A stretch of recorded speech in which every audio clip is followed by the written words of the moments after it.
Hey, welcome back to an episode of JUAN Podcast. I'm your host, Juan, and as always, my co-host here with me. Hey, Trip. Howdy. How's it going, man? This is so good. How are you? Good. Fantastic. This week, we're talking about Super Crooks. Mm-hmm. It's a show that I liked, and you did too. Yes, those are both facts that are true. This is a hard one to kind of recommend to people right out the gates, but at the same time, I think most people would probably be pretty into it if you know what we talk about, then you probably would be into it, right? I think I think since this show, we're able to compare it to so many other things. Like it's kind of a little bit of this and a little bit of that. If we know someone that liked that, we can say, "Hey, watch this," right? Yeah. I feel like that's the only really plus side. But we'll talk about it Super Crooks as a whole later. But yeah, I mean, I enjoyed it. It's on Netflix. There's some stuff that I don't like about Netflix, but it was a good time. So I'm excited that we found it, and I'm more excited that it's actually anime. We found out that it was done by Bones. I was like, fuck yeah, thank you, Bones. Yeah, thanks for helping out. I remember because I brought it up to you. Like I was scrolling through TikTok, and someone was just like, the new anime Super Crooks is now out on Netflix, and I was just like, that's not anime because I've heard I know the title, I know the creator or whatever. Yeah. And I looked it up, I was like, holy fuck, it's made by Bones. Those sons of bitches. And so then I hit you up. Even though that's not stopped us in the past, we just did fucking Arcana. Yeah. Arcane. I always call it that, right? Yeah. Did you finish that? No. Me either. But it's good. It's still good. I really still want to good. watch the last 3 episodes. Dude, that's where but I'm at at. the same time, I'm also like, I don't want it to be over. Yeah. I want to save something good for when I need it, kind of, Yeah, you'd rather I've been watching so much fucking garbage. Yeah. So I think I'm like somewhere in the middle of episode 6, but I am also like, fuck, there's only 3 left after this. I'm gonna savor it. So probably a good call. Anyways, this last week we have been celebrating Thanksgiving. Yes. I had a good time. I'm sure you did too. Mm-hmm. And then we delayed the episode because somebody needed to get stabbed. Yeah, someone did.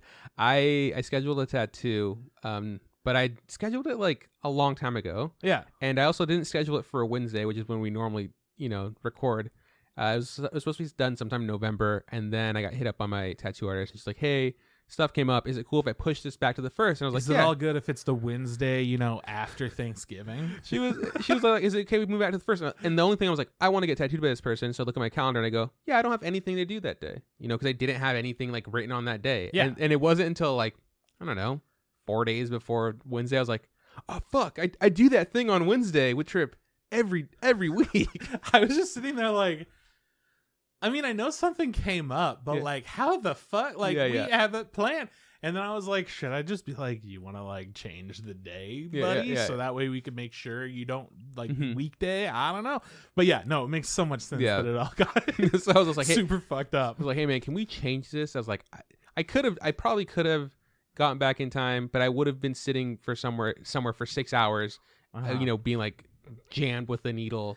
And then for people who haven't got tattooed, it hurts. It doesn't not hurt. People who tell you it doesn't hurt are fucking liars. But they just want to seem like they're cool. Yeah, like I mean, I think there are people who can handle it better than other people. Oh yeah, I mean, people have all different kinds of pain tolerances, yeah. But you should recognize when something hurts. Oh, yeah. Like for me, if I get hurt by something, but it doesn't fucking matter to me because I'm a big boy and whatever. It's like, ow, stubbed my toe. Yeah, no big deal. Whatever. Just it hurts. I'm not gonna lie about it, but I can still walk. Yeah, I'm fine. You're not gonna die essentially. Yeah. But for a lot of times what happens when you get tattooed is like it hurts a lot, and then your body just goes, cool, we're just gonna not like make it hurt as much because this is still happening. So your body does a good job of like shutting down or dulling the pain receptors, right? Yeah. And then when the person stops and like you have some time to chill, your body's like, cool, we're not being traumatized anymore. Okay, now here comes a lot of pain. So like we were tattooing and we took a break for water and snacks and stuff, and I was like sitting there like, oh, and then all of a sudden my arm just starts like screaming, and I was like, oh my fucking god, like we need to get back in on this bitch. We need to keep going. So we ate our snacks, drank our water and stuff, and we started up again, and then it hurt a bunch again until that subsided. So I probably could have came back into town and been like, because I got in town around like almost 9. I was like, which is around when we do the pod anyways, right? But I would have been like, all right, cool. Oh my now I'm God. going over to Trip's house and be like, hey, ow. After hey. a super long day when you're in pain, just now we're gonna talk about. It would have been tattooing and then drive an hour 45 to come back and be like, cool, let's do the pod. It's like, no, I'm gonna see if Trip's cool with changing it, and you were, which is I was fucking cool with it, dope. man. Yeah. Which is what's funny is that I read your text. Well, this was wrong. bad communication on both our parts. Yeah, because we were trying to figure out a good day. You're like, is Friday cool? And I'm like, yeah, of course Friday is. Anyways, we'll get together for the episode that we'll release on Saturday. Yeah. And then you're like, episode on Saturday. Dope. I'm there. So yeah, it's like, oh, fuck, I shouldn't have said those words like that. I never said Friday once. I just only said Saturday. Absolutely. I was like, hey, man, Friday probably works the best for me. And then you said, cool. And I read the text. I read Saturday. And the text was like, dope, you want Saturday? I'll make Saturday work. You know, it's funny to me because, you know, we're not friends or anything. We're business partners, right? Yeah. And normally for business, I hold myself to a certain level of responsibility. But I don't give a shit about you and that responsibility because I know that you'll love me even through my mistakes. Yeah, yeah. Well, so I always just like shoot stuff off, and I'm like, "You my boy, cool. we got this. Yeah, we'll figure Whatever." it out. But it was like I did text you today. I was like, "Hey, man, so what time Saturday? Like, are we still good for normal time?" And then you call me like, "What do you mean Saturday?" Yeah, I'm like laying in bed, mentally preparing to talk for hours. Yeah. And then you're just like, "Yeah, man, see you tomorrow." Like, what? And then you call me and you're like, can you still come over? I was like, yeah, I'll be right there. Every fiber of my being went into panic because I was just preparing like the entire week for it to be today. Yeah. And suddenly being told like 30 minutes beforehand, oh, by the way, we're doing it tomorrow. I was like, I don't know what to do. It worked out. But yeah. It did. I'm glad that we're here, and I'm glad that we get to release the episode a little bit earlier too. Hopefully it wasn't too long of a wait. So yeah, I mean, for I guess you said some people asked what my tattoo was. Some people did. The first time I got tattooed, it was my first tattoo. I was just like, I can tell people it's a beetle. I got a beetle for my very first tattoo. Dude, what the fuck? But the thing is, like, it's like it was my tattoo. Like I didn't want to be like, oh, dude, like let me post this all over Instagram or like social media or Facebook. Like that's not the kind of person I am. So like, I felt weird like if I just blow it up on the pod. Like it doesn't matter. This next tattoo that I got, I also don't.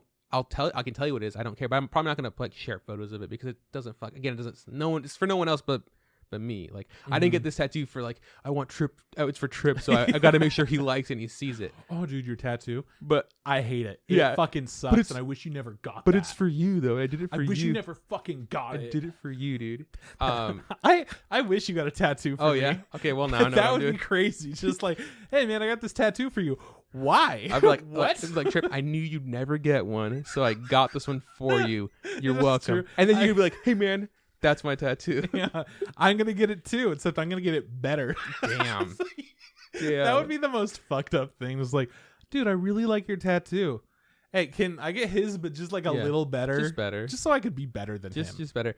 I feel like that would be like one of the only ways to actually get you to get a tattoo. Because you've always said like you have nothing against them, but you're like, but you're like, I don't care about anything too much to put on my body. So yeah, pretty much. So I think if it was like, if I got one for you and you're like, fuck one, I'm gonna do it better. That would probably be the way to get it. I'm going to get a rose quartz tattooed inside my belly button. Oh, that would hurt so bad. It would be worth every second. Yeah, it would. You should just go little Uzi Vert and just get an actual rose quartz like installed into your belly button. I probably should, honestly. Yeah. But what if the fans try to steal it from me? They did grab it from his face. Yeah. He doesn't put it back up, I don't think. That's so dumb. Do whatever you want. But God, what did he do? Just to be clear, because I remember it all happening. He got a giant like diamond that's like one of the biggest diamonds I've ever seen. Put it in his forehead, right? Put it on his forehead, but then he just kind of had it glued there for a bit, or like something. Yeah. But then he's like, "Cool, I'm actually gonna get it like implanted." So like the way you would like implant like a cheek thing, like a derm, like there's like something underneath, and there's like a hook. So like essentially his vision from the Avengers, like so he's got this giant fucking rock on his forehead. And people are gonna steal that. Like, there's no way someone's not gonna take that from you. And then I think he got too close in a crowd or something, and someone snatched it. He got it back. He didn't like lose it. He also has it covered like under insurance and stuff like that. But thank goodness. Oh, thank God he's. Oh my God. I was gonna ask. He's being responsible with this shit. What happened? Yeah. So, but I don't think he's put it back on because it probably hurt a shit ton to get it ripped off. Yeah. Yeah. I don't know. But I'll show you my tattoo since you haven't seen it. Oh. It's two guys giving each other hand jobs. No, can you see it? Underneath can you see it? the... Can you see it? The Brazilian Describe sunset. it. This is horrible for an audio medium if you're not describing it. Oh, do you want me to? Because I thought I was describing it. Describe it properly. Okay. Pocahontas is hanging out with some bingo cards. You're doing pretty good, and we've got ourselves a bushel of apples and a white rose at the bottom. Yeah, that's it. You nailed it. I mean, more. You take those ideas, you put them up on a wall, That's what it and is. you're gonna see his tattoo. Yeah, no, it's. You did describe it. The tattoo guy was like a.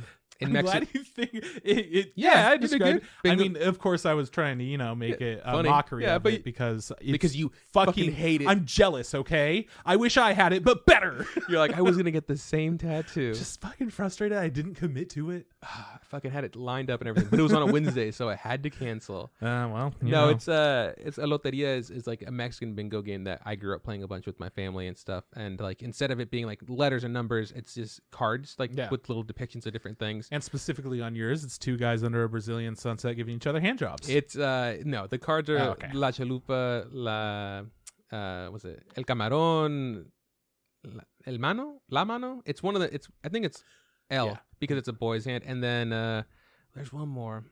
El Camarón. So it's like there's one more. If only there was a way for me to see it. It's really hard to pull it up. It still really hurts.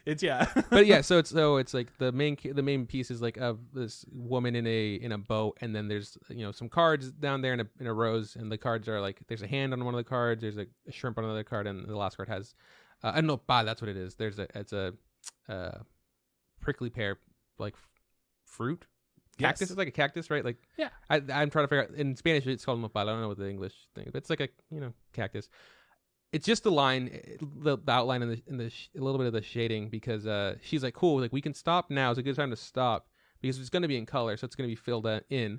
But she's just like, if I continue, I'll do some of the color, but then when you come back in like a month and a half, that color will fade, and I'll have to retouch it up anyway. So I was like, cool, I'm not going to get tattooed twice in the in the same spot if I don't have to, and that way all the color fades at the same time, because even though tattoos are forever, they don't look as nice as they did the moment the day you got it. They look really solid for like a month.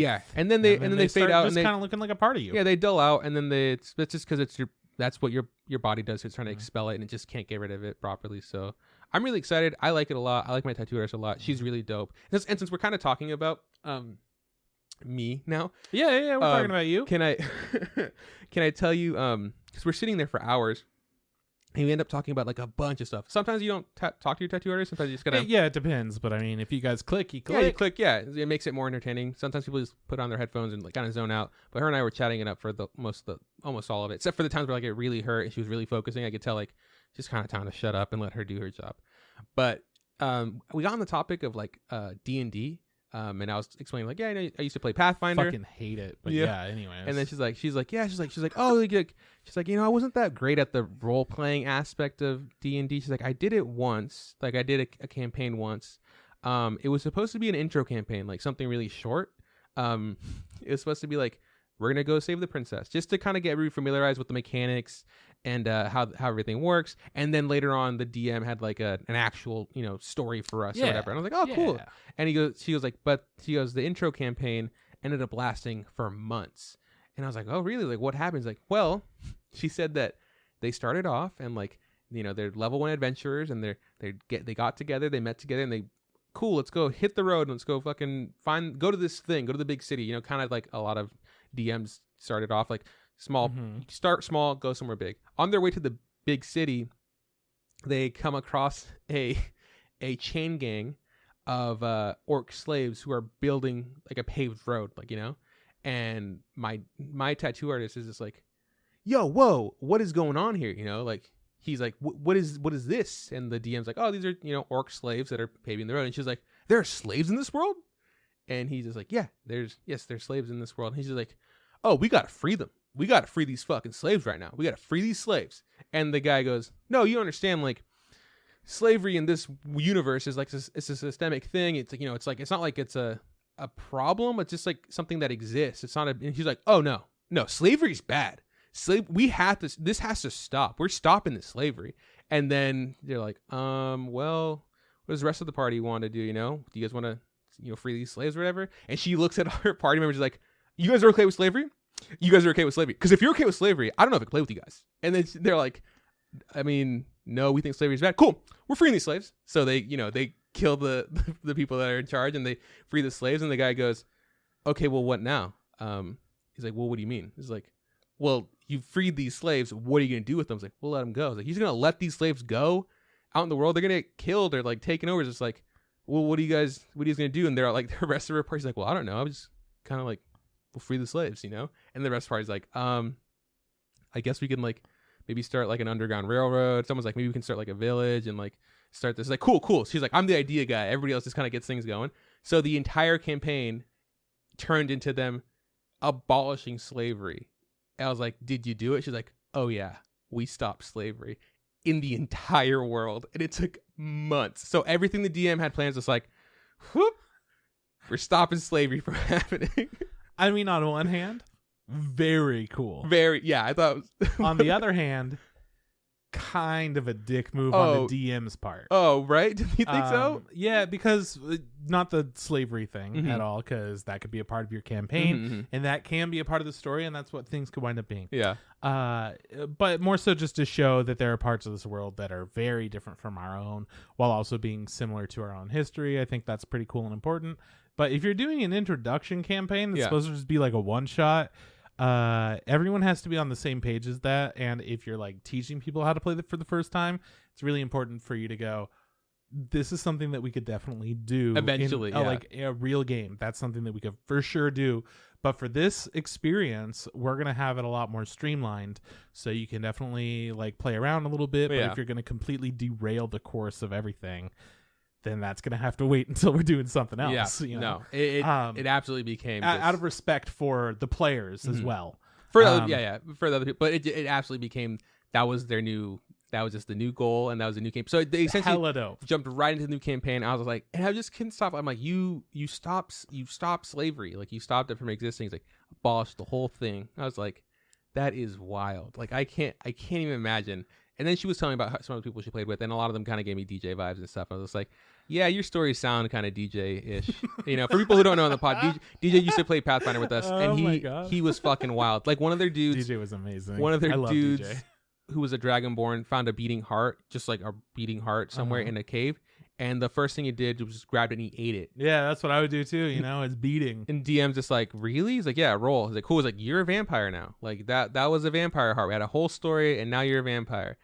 And it's like, well, what does that mean? He's like, sunlight, fire, stake to the heart, you're dead. And they're like, well, what am I supposed to do? So they had to go find a bag of holding and just chuck him in the bag of holding. And so she would just carry this dude around all day in the bag of holding, but they had to go somewhere and let him out like it was indoors. But he would just like talk through his jacket, like play it up. And then so she's like, we ended up doing a lot of our missions at night. I was just like, makes sense.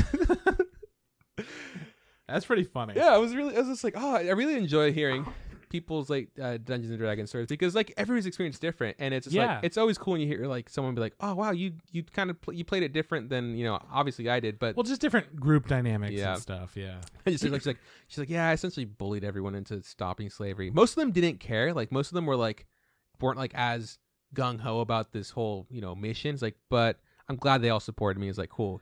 And she also, the DM's also like, are you sure you want to stop slavery? Like, he's like, yeah, you are a elf ranger. You hate orcs. She's like, oh no, this elf loves orcs. I love everyone. I was just like, yeah, good job. You're right. I was like, you're not good at role playing. No, but she was, she was learning. So yeah, and I mean, if that's something that you write into your character, that's fine. Yeah. So I thought that was just that one. That was one of my favorite stories. Just like sitting there and being like, God, she did it.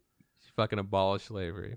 Dude, speaking of role playing and slavery, not really slavery, but racism. Oh, dope. Similar, topic, in some ways, sure. BioShock is going to have a new game soon. It got leaked that they are working on a new BioShock. And just the other night, I was hanging out on Discord with Kyle talking about, man, it's been like a decade since the last BioShock. What's up with that, man? Like, that's crazy. And then the next morning, it came out, leaks. The BioShock 4 is in the works. And there are more leaks about, like, more information about it, which I'm not going to say. But okay, that's nice, yeah. Yeah, I don't want to spoil it for anyone out there that's just trying to, listen to us fuck around and talk about Super Crooks. But we'll get to it. Yeah. I was so excited about that because that's a certain thing that I feel like games have been kind of lacking lately. Just this really bizarre, specific atmosphere that has a lot of like, oh man, yeah, this would be the perfect society, but also here are the huge flaws with it. Mm-hmm. Like, you're just chilling, then every once in a while you learn something fucked up would happen. Yeah, whatever. Fucked. You're like, yeah, but that's how it works here. So yeah, it's just slavery in this world. So you just gotta, and then you're like, well, I'm gonna abolish that slavery. BioShock 4. That's not gonna be the plot at all. I hope, at least, based off of the location. I feel like we're gonna get a more spooky thing, more similar to the first and second BioShocks. Okay. I love it, man. I love that scary, atmospheric, cool stuff. Are you familiar with those games? I'm familiar with like BioShock 1, and then I didn't play any of them, but I know that like when they came out, I was in high school, and I remember a lot of people talking. I was like, yeah, there's like, I think there was like a lot of mystery behind it. Like no one really understood what was going on. Kind of like Assassin's Creed, people are like, yes, this is a lot of fun, and then the game ends and you go, oh my god, it was this the whole time, kind of thing. Yeah, there was a lot of that in the first game. That's what I was saying, like a lot of BioShock. And then I remember the last one I saw was Infinite. Was that the most recent one? And everything was like clean and shiny. I was like, this doesn't look like a BioShock game. Exactly, that's exactly what I thought. I was like, that's not what I remember from what it's supposed to, like what I remember it. Yeah, because the first and second take place at the bottom of the ocean. Everything's all grimy as shit. Yeah, everything's all grimy as shit. But originally it was a paradise. You're just there after it stopped being good. Yeah, because everybody was doing these special new drugs. Yeah, and they all turned into these like gross junkies, while the rich scientists and stuff did weird fucked up. And things. Don't you take drugs in the game to like give yourself abilities to fight the things, right? Like, hell yeah, it's part of the game. Okay, yeah. So they have like a whole society. It seems like it's all good and nice, and then the drugs fuck everything up, and then the people in power fuck everything up, and everything gets super convoluted really fast. I love that idea. They've been doing stuff like that in video games pretty much since then. It's a pretty common thing to have like, oh yeah, there's this society, everyone's happy, whatever. But the way that BioShock does it is so much more like, yeah, every detail feels like it matters in this whole weird place that you created for yourself. Very excited to return to something like that doesn't feel over the top and cheesy like a lot of games do. Yeah. It feels more like, oh yeah, it's authentic, because it's also a period piece in a way. Okay. So it takes place, I think the original BioShock takes place sometime like I'm probably wrong, but the 20s, I want to say. I think it was after World War One. The 1920s? Yeah. Okay. So it's like a futuristic past. Steampunky. So everything's all like old school. You go around, they're like record players that are playing old like jazz and stuff, and it's all fuzzy, that kind of stuff. Just like shitty old things, but also shitty old electronic experiment devices, which I think is more fun than futuristic high tech. Nah, I want it to be shitty, but do like weird fucked up things. Yeah. If I'm gonna see like a person that's like part robot, I want them to be terrifying. Yeah, the robot part's gonna scare the fuck out of me. Yeah, yeah, I want to see just wires and rust and clanky things everywhere. Anyways, I love that they're able to just create these atmospheres, and I feel like in this next game, the setting that they have has had some very cool different shows and movies in the past that have explored different parts of it. And BioShock's take and their period that they're doing it in have already, well, not the take, the area and the period have been told, and I feel like we could get a really good atmosphere out of that. So excited. I'm fucking stoked. So this is just a leak though, right? Just a leak. So there's no like date or anything yet. You just, there's no release date. No, but cool. Well, good. It's verified information. That's dope. So that's good. Cool. Very cool. Let's see what else I got. Yeah, Thanksgiving was all right. We went to Dave's house for Thanksgiving, for an actual Thanksgiving on Thursday. Yeah. It was just me and Sierra, Sierra's younger sister Daryl, and her husband Jory, and that's it. I knew the Kramers were going to be there. That's Sierra's older sister's family. They've been for the last few years going like down south to see that side of the family, for Thanksgiving. So we knew they weren't going to be there. So all the nieces weren't there. I did expect Isaiah and Courtney to be there, but then I heard, they're gonna probably be in paradise with with her side. Everyone was like, oh, that's cool. Yeah. Later to find out that the two of them just had like Thanksgiving by themselves. Like they just did their own Thanksgiving. And I was just like, had like the world's tiniest turkey. And I was just like, huh, interesting. I mean, if that's what you want to do, you're welcome to do it. It's like, I just thought like, that's not typically something that Isaiah's family does. Yeah. I feel, it's usually like you kind of get together with family. And if like, just like whether you do it with like them or us, it was fine. But I think they wanted to do like their own first Thanksgiving. It was like, okay, just the two of you, I guess. But whatever, you're their choice. They missed out on a good time. We were playing we played a game called No Escape. And it's like a board game where you kind of drop tiles, and the goal is that you're on a space station, and there's only one escape pod, and the first person to make it off a tile gets the escape pod and wins, and everybody else dies, right? While we were playing, the five of us, Daryl got put on call. She works for like a kind of like a shelter that helps people who are like in abusive relationships. So that's intense. She's really good at her job. She really loves it. She likes to help a lot of people, but she's on call and like to help people like get the help that they need. And they were like, okay, cool, let's move you into the building and start getting you processed and stuff like that. So because the hotline is open 24 hours, so there's always have to be someone there. So she was put on call, which she knew was gonna happen. And the phone calls can be long, they can be short. You never really know. She got a phone call, and then she told Sierra like, hey, play for me. Like, I'm gonna go do this. She was gone for a very long time. And so Sierra would go, and then the next turn would be Daryl's. And so Sierra would then move into Daryl's seat and be like, okay, I'm going to play this game as if I were Daryl and do my best, even if that means fucking up Sierra. So she did fucking hats off to Sierra. She did an amazing job, because she could have absolutely been like, I'm just going to fuck up this person over here. And like, oh, look at that. I didn't fuck up me, Mm-hmm. She would switch it and be like, what's the best play for Daryl and everyone here, and yeah. She did so good that Sierra won for Daryl. Oh, good. Daryl good won. For her. And we're like, yeah, Daryl won. And we're like, but it feels kind of bad because like Daryl's not actually here. And we're like, you just want to keep playing and see who else, who would win second, I guess. So then we kept playing. We're like, you know what? Let's play like there's enough escape pods for everyone except for one person, right? So then there's like everybody can make a deposit, which then changed the game a lot, because it was like, okay, cool. Now I can help other people because maybe they'll help me or whatever, start like this, it's like, and also be like, and I can be a little more selfish, because I don't feel as bad because I know that, hey, I can maybe help them, but then not help them for a couple rounds and then get out. So it's the plot of one of the endings to Haunted House on the Hill. Oh, is it? Okay. Yeah, a bird picks up the house, and there are some parachutes. Mm-hmm. But there aren't enough for everyone. Oh, nice. Yeah. Okay, yeah. So Jory got out next, and then I got out, and then we were kind of just ganging up on Dave, like, let's just make Dave have such a hard time. We got Dave so good, like we cornered him, his shit looped around, and Sarah was just like dying laughing. Sarah died, so did Dave. It was like, but it was like, it was worth it. It was so much fun. Okay, it was such a good time. Dave's just like, I feel like I was being ganged up on. We're like, you were, dude. Like, absolutely.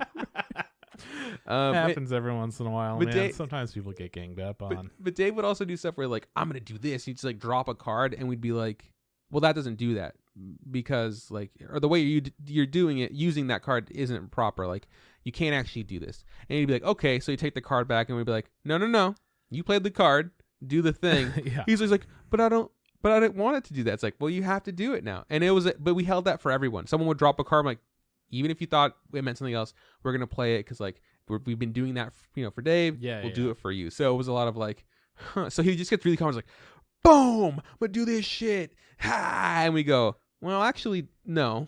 And we tell him how it works. And he's like, oh, okay. And it's like, yeah, because the way you do it is broken, and it would like break the game, right? And he's like, okay. Otherwise, we would be doing that shit, and we'd be out of here. Yeah, yeah. That's one of those things where it's just like, sorry to like ruin your day, but that's not how the game's played. That's not how it works. And then they feel like they're being called out, and it's like, look, man. And then they'll always be like, I didn't know that. Like, I know you didn't know that, and it's okay you didn't know that, because unless you read all the rules, which there are not a lot of rules, like you wouldn't know that. But I'm telling you, so now that you know. And he's like, okay. It was just for fun. Yeah. But then we did that. Saturday, my family came over to my place. We had a small Thanksgiving, just my siblings, their significant others, and my nephew. I bought Mario Party, the new Mario Party, because I went to GameStop to pick up a gift for my nephew. And while I was there, I was like, AirPods on, just like gonna go in, pick up my game, and dip out or whatever, because I ordered it ahead of time, so I don't want to like browse or anything. But while I was there, I heard like a really loud like wailing, and I was like, so I like paused my AirPods, like, what's that noise? And I just hear this kid, like this teenager, like teenage-ish. I don't know if he was like 12 or 13 or whatever, but he was in that range of age. And he's just like crying, and the dad's like, what's going on, sport? Like, what's the issue? And the kid's just like, Mom won't let me buy those shoes even though I really want them, and he's just like crying, and the dad's like, well, son, you can't buy those shoes because Santa Claus got you those shoes, And then the kid said something that like blew my mind. He goes, you don't know that. There's no way for you to know what Santa Claus got me. And his dad's like, trust me, son. Santa Claus got you those shoes. And he's just like, I am so annoyed with you right now. Gosh, you're the worst. And the dad's like, you know what? Maybe Santa Claus doesn't get you those shoes. Let's go. Let's get the fuck out of here. And the kid's like, does the thing where like he grabs his hoodie and like pulls it really hard. So it's like he has like the tiny hole. And I was like, I really wanted to be like, hey, yo, Santa Claus ain't real. But I was like, nah, let them enjoy that part. But while that was happening, I got sidetracked and I saw the new Mario Party there, and I was like, oh, Trip said this was good. So I grabbed it, and then me and Shannon played Mario Party for a bit, and then we played Smash Bros for a bit, and it was in Can't Thanksgiving. help but notice that you didn't say who fucked up who in what Mario Party. I won the first one. Good. You better tell everybody that you didn't get your ass handled by that kid. I played with my 10-year-old nephew, and I wrecked his shit. That's what I'm talking about. Fucked his shit up. And then we played another round when his dad showed up, because they came later, because Shannon had spent kind of most of the day with us, helping us set up Thanksgiving stuff. And he also played with us, and I wrecked him again. Hell yeah. Wrecked him. Daniel killed him. Yeah. But it was fun. The mini games were pretty good. It was a lot of being like, there was some games that I just couldn't get the hang of. Like, there's a game, an easy game. It was like one of the games where you just make money, like, it's like reel the fishing rod out and pull in the money. And I was just like, why is this so fucking hard? And Shane's like, it's not that hard. He's like flicking this shit. Like I'm like, damn it, this kid's gonna fucking win. Bonus stars are still somehow, I feel like, such bullshit. Well, you don't have to play with them. No, but we have to. And that's the thing. Is that they are such bullshit, and I love it. But we have to. Yeah, no. Because I've got a Mario Party story after this. I mean, I like bonus stars because, for the fact that like I won almost all the bonus stars. Hell yeah. But then I feel bad because I'm just like, oh, these guys really didn't have any chance. You don't have to feel bad. Yeah. That's just totally random, and I'll tell you why in a minute. But yeah, that was Thanksgiving. I was supposed to do Thanksgiving on Sunday with Sierra's mom, but she was kind of wishy-washy with the time. And one time, at a certain time, it was later, and I was like, oh, I can't go because I have class. And then she's like, cool, we'll make it earlier. It's like, okay, cool, I can go. And then she made it later again. I was like, well, then I can't go, So I was just like, cool, I'm just not gonna go. And Sierra's like, do you want anything there? Like from there, I was just like, we've got so much fucking Thanksgiving food here. Like, I don't fucking want anything from there. She's like, I was like, unless they have something like super wild and random and special that we didn't make that you would think I would want, bring it. But they're like, no, dude, same shit. Mashed potatoes, bubblegum casserole, the usual. Fucking pizza pockets, Yeah. The way Totinos, pizza squares. Party. Yeah. I love those. That's the whole part of Thanksgiving I go for. But they cut those. They cut there, so. Well, yeah, you have to cut it into triangles on Thanksgiving. It's a tradition. I'm not eating that. But you just cut it across once like a sandwich. Yeah, and then you fold it over. So you cook two, so you can just put them together and then cut it. That's not how I eat it, though. I eat it like a tostada. Yeah, it's really great. Jesus. Okay, so do your Mario Party. I'll do my Mario Party out. So my sister, I got it for her birthday, and we played together a couple times over the weekend. And the first game we played, I like to do something that maybe other people have a problem with, but I always think it's fun. Put one of the NPCs on easy, put the other one on master. Damn. That way, the master will like target whoever's in first or second place. Right. They're doing their thing. But then the easy is just going to be like an easy target for everyone to constantly be above and to like beat on. To not get fourth, yeah. Yeah, but in mini games, if it's a 2v2, you're fucked. Then it's either whoever gets with the master, it's like a 50-50 chance who's going to get the master, and whoever does wind up with them, they win. Yeah, Just obviously. Every time. So we played it that way, and it was a really intense game. Everyone was doing pretty good, and I told my like we were almost near the end, and I'm like, look, man, here's the thing. You can either steal it from that other person or you could steal it from me. Because we played like pretty cooperatively while also being like, it's more advantageous for me to do this, so I'm going to screw you over because fuck you. But finally, it was like turn 19. And I was like, look, man. Realistically, yeah. You're going to want to take the star from me. It's going to be the best. Just do it. So she steals one of my stars, knocks me into second place. And then I get put in a versus battle. And it's up against somebody, and I was like, okay, well, this motherfucker's in last place, and they're charging me 198 coins. So both of us put in 198. Yeah. That was the maximum that they had, and I only had like 10 more than that. And I was sitting there like, holy shit, a versus 1v1 for like everything. 400 bones. Yeah. And I fucking won it. Nice. Turn 19. Was it the master or the dingus? It was the master. Damn, what was the game? There's one where you go on like you jump from vine to vine. It's pretty easy. Yeah. I don't know. He wasn't that good. He was not that good. So wound up winning that, got a bunch. And at this point, I think I was in first place because of my money. My sister was in like second or third, and then the easy Luigi player was in second or third. Why do you have to make him Luigi? I pressed random. Okay. And then it was between Wario and Luigi, and I was like, I want Wario to be the one that kicks my ass, not Luigi. Yeah. I'm not going to lose to Luigi. Yeah. So anyways, I lost to Luigi because he landed on the most red spaces and got a bonus star, and he landed on the most Bowser spaces and got a bonus star. I'm like, motherfucker, like I just won 400 goddamn coins. And he got first place? I was in first place, and this son of a bitch comes in, and he gets his bonus coins, and then I'm fucking done. You lost an easy computer. Yeah, it was awesome. I was like, that's why I love these things. It's completely random. It's all bullshit, yeah. Yeah, it totally is. So we lost to the easy computer, and I was like, all right, well, that's that game. Okay. And then the next time I had 5 more stars than everybody. Yeah, like, and you weren't fucking around. I won with 5 stars, and then I got 2 more, I think, at the end. Or maybe I had 7 and I got 2 more at the end. I don't know. But I got both of them, and I just fucking destroyed everyone. So it went from like the craziest, most toxic ass game I've ever played to nobody can beat me, and this game's just not fun. Yeah. It was awesome. I loved it. Game's broken. No, yeah. I think it's Shannon was really obsessed, or upset? Obsessed with the idea of like landing on the Bowser square and getting a Bowser mission, like fighting against him or whatever. So he's just like, how many do I need to get? He's like counting the thing. He's just like, he even bought like a cube to make it so he can guarantee to land on the thing. I'm just blown away because as a kid, I didn't want anything to do with those. Yeah. And as an adult, I don't want anything to do with those. He's a kid and he goes like, I want to take out Bowser. And I was just like, okay. I was like, so I explained him like how he had to get there, right?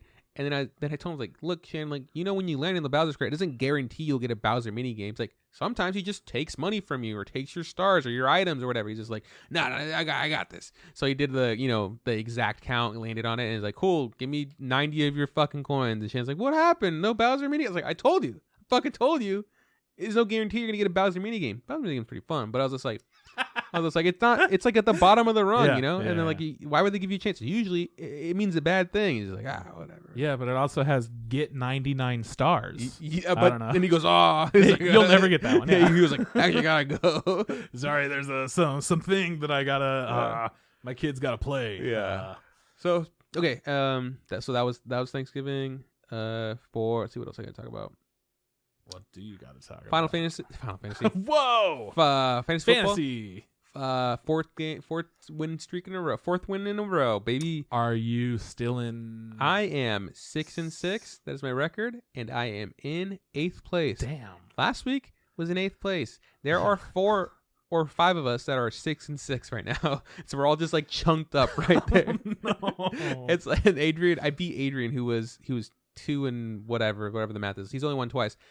My team did really poorly, and I didn't even break 100 points. I had like 98 points. And you won. He had to score like 25 points with 2 players, and I was just like, fuck, dude, he's probably going to beat me. I'm going to feel really bad because, like, I don't want to lose Adrian. He's the worst, And Adrian did not score 25 points, and he's just like, dude. And it totally, like, blew past me. Monday night, I was like, oh shit, the game's over. Oh fuck, I gotta see what the points are. And I look at it. He didn't like even get near 25 points. And I texted him. I was like, yo, dude, what the fuck happened? He's like, yo, bro, I suck, dude. Like, I can't catch a break. So he's still. That's how it is, man. So he's still in 10. A gamble. Yeah, it's fine. I mean, who knows if I'll make the playoff? I need to make it the top 6. I guess I'm just perpetually stuck in 8th. Tell me about that important shit though. The actual Chargers? Yeah, whatever you care about. You mean the fantasy the challenge? I mean anything you care about. Either that or Survivor or your football games that you actually cared about. Chargers lost again. Damn. Lost to the Broncos, who's in the division, so it sucks. I think we're still we're like in 7th in the AFC, so like we could make the playoffs if it started right now, but there's still a lot more football to play. Of course. Always more football to play. The challenge, I had a really good week last week. It was the first week that I was the only player that's competing that still had enough rostered players to have a full lineup. Everybody else has gone to the point where they only have 3 players or 2 players. So I was like, cool. I hopefully rake in some points. I did. 2 of my players went into elimination, which is like something that gives you the most amount of points, and one of them lost, which subtracts points. But I also guessed that she was going to lose, so I got points to kind of balance out. And the other player won, which gets you a lot of points. And then I had that extra player that just gets points for just talking. So I scored like 90 points or 88 points or whatever last week, and then this week is also really good too. We just watched it today actually because like we had some downtime because Sierra's super laxed off work now because harvest is pretty much done, so I can like see her and stuff.